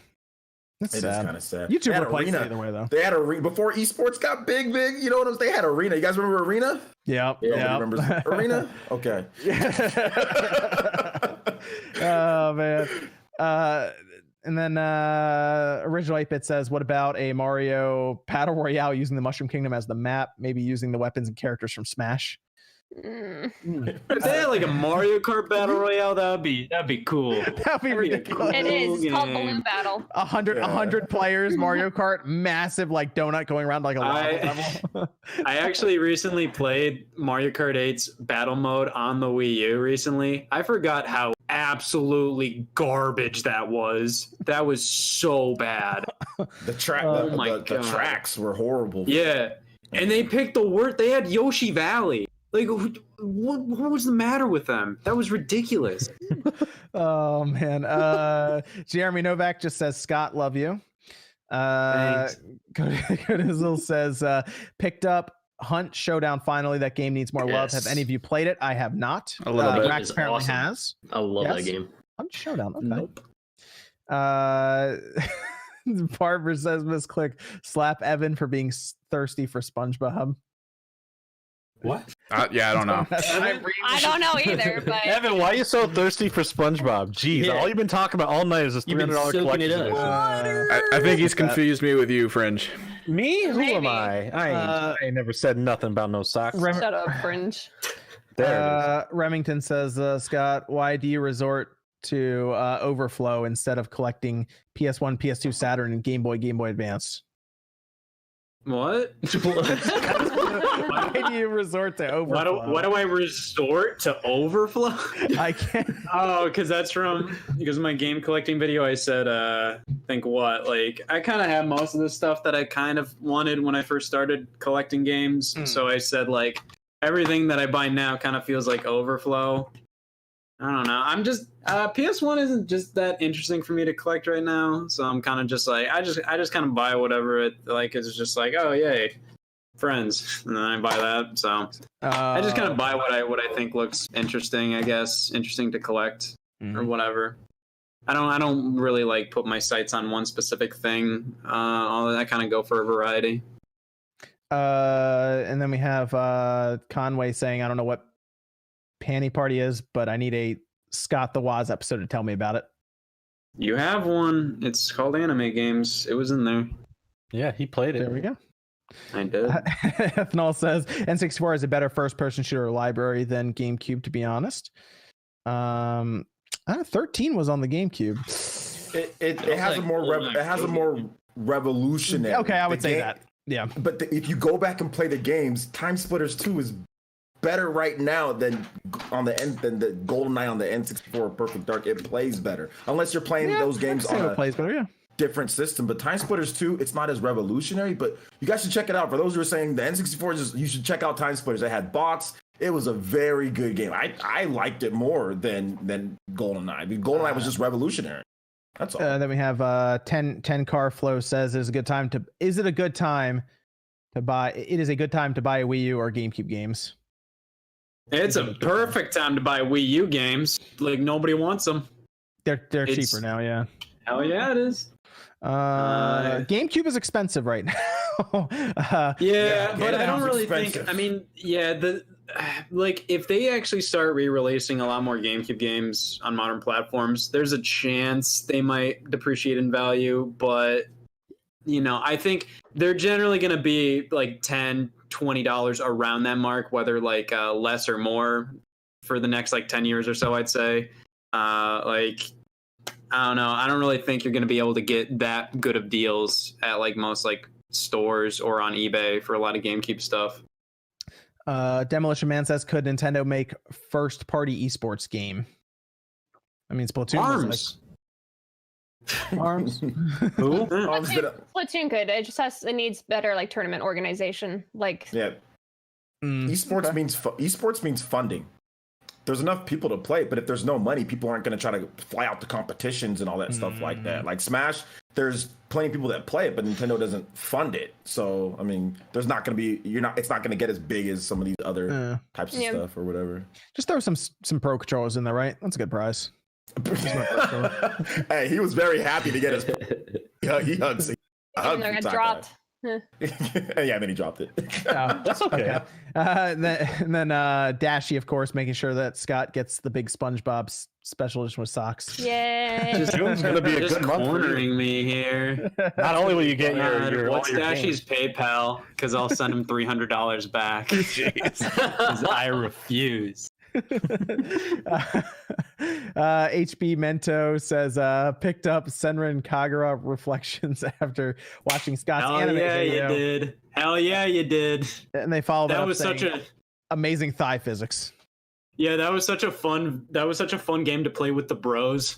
It was just us playing that together. It was worth the $10 or however much it cost. The Dan guy says GameCube, as it had the very first Resident Evil remake. Bob says is Godsmack the Mario Odyssey or Sunshine of Rock? What? Go on. I'm gonna say I don't know. Is Godsmack the Mario Odyssey or Sunshine of Rock? Oh, okay. I get what he's going with that. Mega Nerd says yes, GameCube has Mega Man games, but not Legend series. Dark Type says my PS4 is like a snoring dog. Bob says can only play one, Breath of the Wild 2 or Last of Us 2. I need to see Breath of the Wild 2 first. Breath of the Wild 2. I need to see it. No multi. No. I mean, I'd rather play Breath of the Wild 2, and I don't even need to see it. Yeah. I don't even. I like The Last of Us, but like come on, Last of Us is like a situation where like I'm kind of like I'm gonna play it, and it's gonna be good. It'll be done after that. Yeah, that's it. Breath of the Wild, I just feel like it's advocate. going to be just a more... There's a lot more to it. Surreal. Yeah, that's just... I'll play Devil's Advocate. Last of Us. Okay, there you go, Jordan. You son of a bitch. What do you think? This is from Matter saying, what do you think will win Game of the Year, Cyberpunk or Final Fantasy VII? I mean, we don't know. Well, we have no idea about Cyberpunk. I don't even know about Cyberpunk. If it comes out, Cyberpunk. If it comes out, Cyberpunk for sure. I mean, maybe. What if there's some like really like? It could be bad. Thing? Yeah. It could be. I said if it comes out. If it comes out. I mean, if it comes out and it's bad. It's CD Projekt Red. When was the last time? It's been a very rocky development for them making. Yeah. And so was Witcher. So was Witcher. Yeah, but there's a lot. Witcher was rocky. You guys remember how many times that game got delayed? There's a lot more issues with Cyberpunk. Ethanol says, forget Burnout Paradise, remaster Burnout 3. Well, that's fair. Because like those games had crash mode, and crash mode is way more fun. But Burnout Paradise is still good. It's still good. And then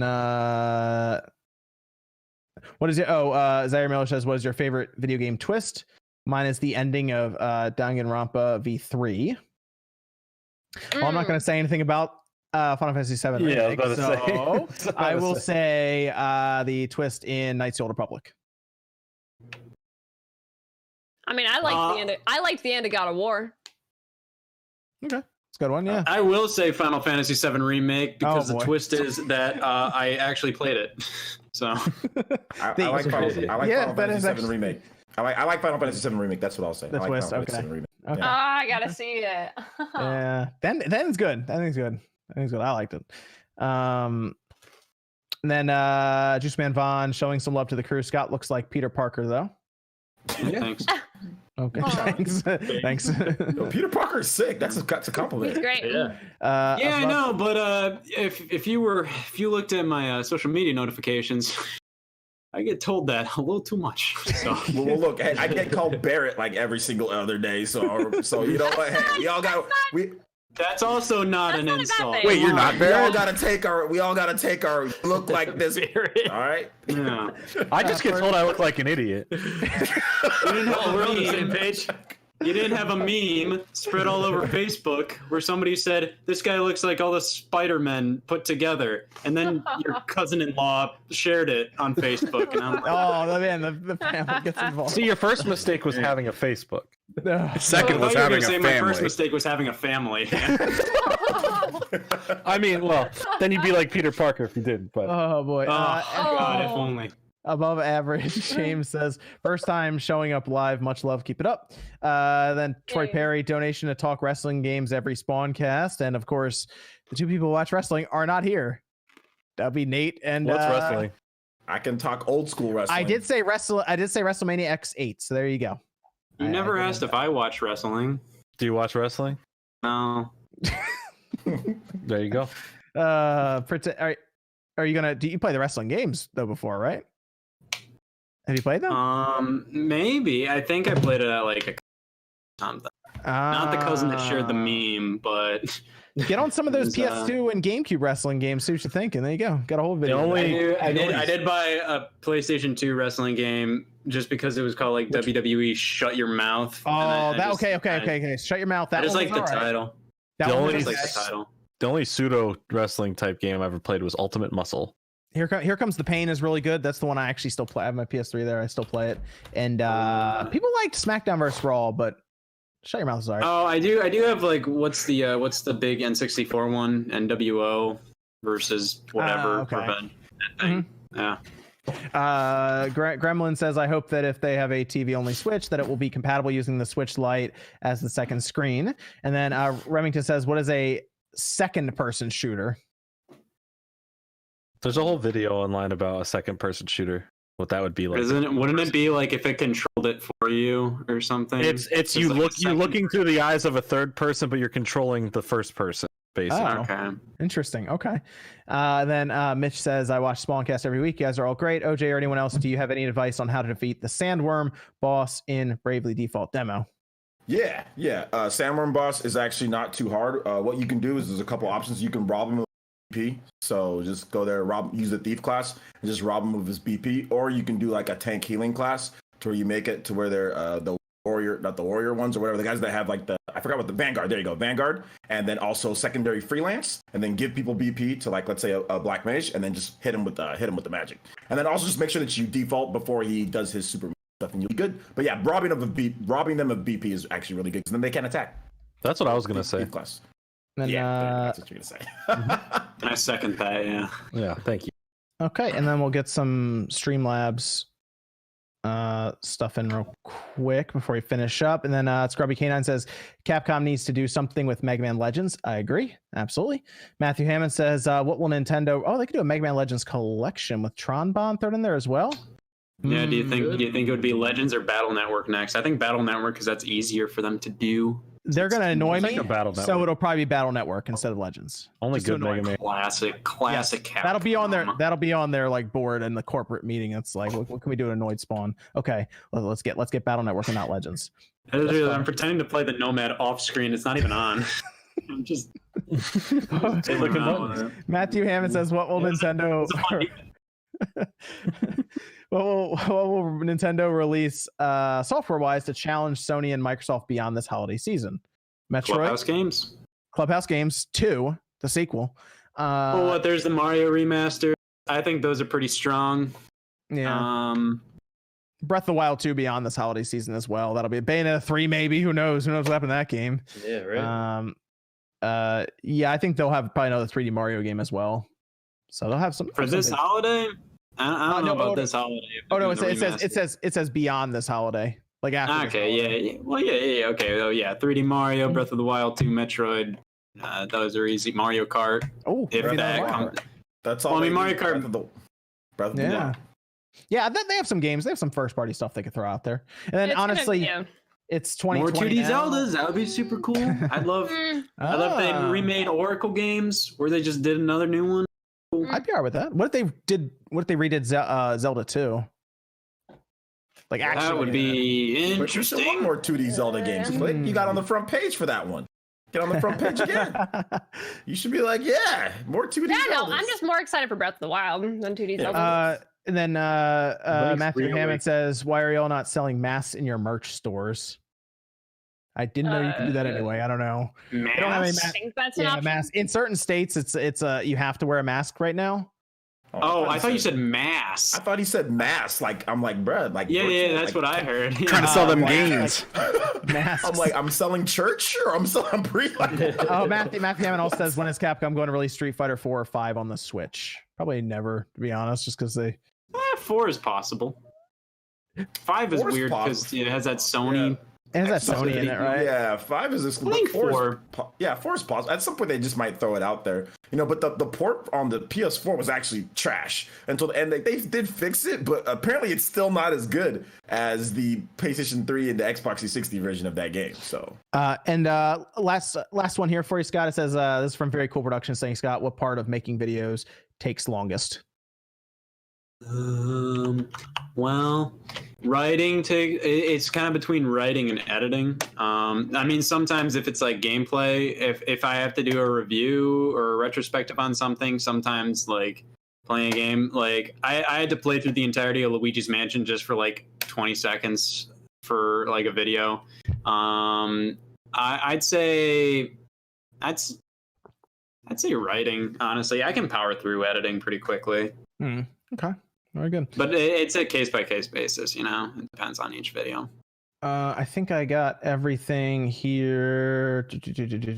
Make sure. Yes. Okay. Cool. We're good there. And I do want to say, I actually had a super chat about it here, but I didn't want to read it out immediately before he finished up. Austin John tweeted out that his mother passed away. So condolences to him. I sent a message over to him, but I'm sure he's he's kind of busy now as he's probably making arrangements and everything. So. But let's go around here. We finish up. Scott, thanks for joining us tonight. Where can they find you? What do you got coming up? Pleasure. You want to let people know? God no. I have it's just Scott the Waz everywhere. I make videos. You like to keep it quiet. You like to keep it quiet right up until Sunday night, right? So yeah, because nobody likes to be spoiled on what's gonna happen. Cool. All right, so Sunday video coming. Very cool. All right, we'll be looking for that. You never know. Maybe. I may have an editing program open right now, but who knows. And then Rax, thanks for stopping by, man. You're getting that channel rolling, right, man? Yeah, got a lot of things working on it. So as of right now, the main thing that I've been doing is really kind of been live streaming just so I can keep up with just being over here daily. So if you guys want to follow me at YouTube or Twitch, you can check out one of these links in the chat.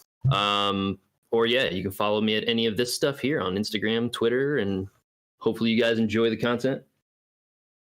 And then let's go to OJ. Where can they find you? You guys can find me. You guys can find me right here on YouTube. I'll be doing all sorts of RPG and Nintendo stuff this upcoming week because we've got Trials of Mana. That's going to be fun. And we've got my favorite series of all time, Naruto Shippuden Ultimate Ninja Storm 4. You guys all excited for that game coming out on the Switch? Yeah. That's the same day as Trials of Mana, right? Right, the day before.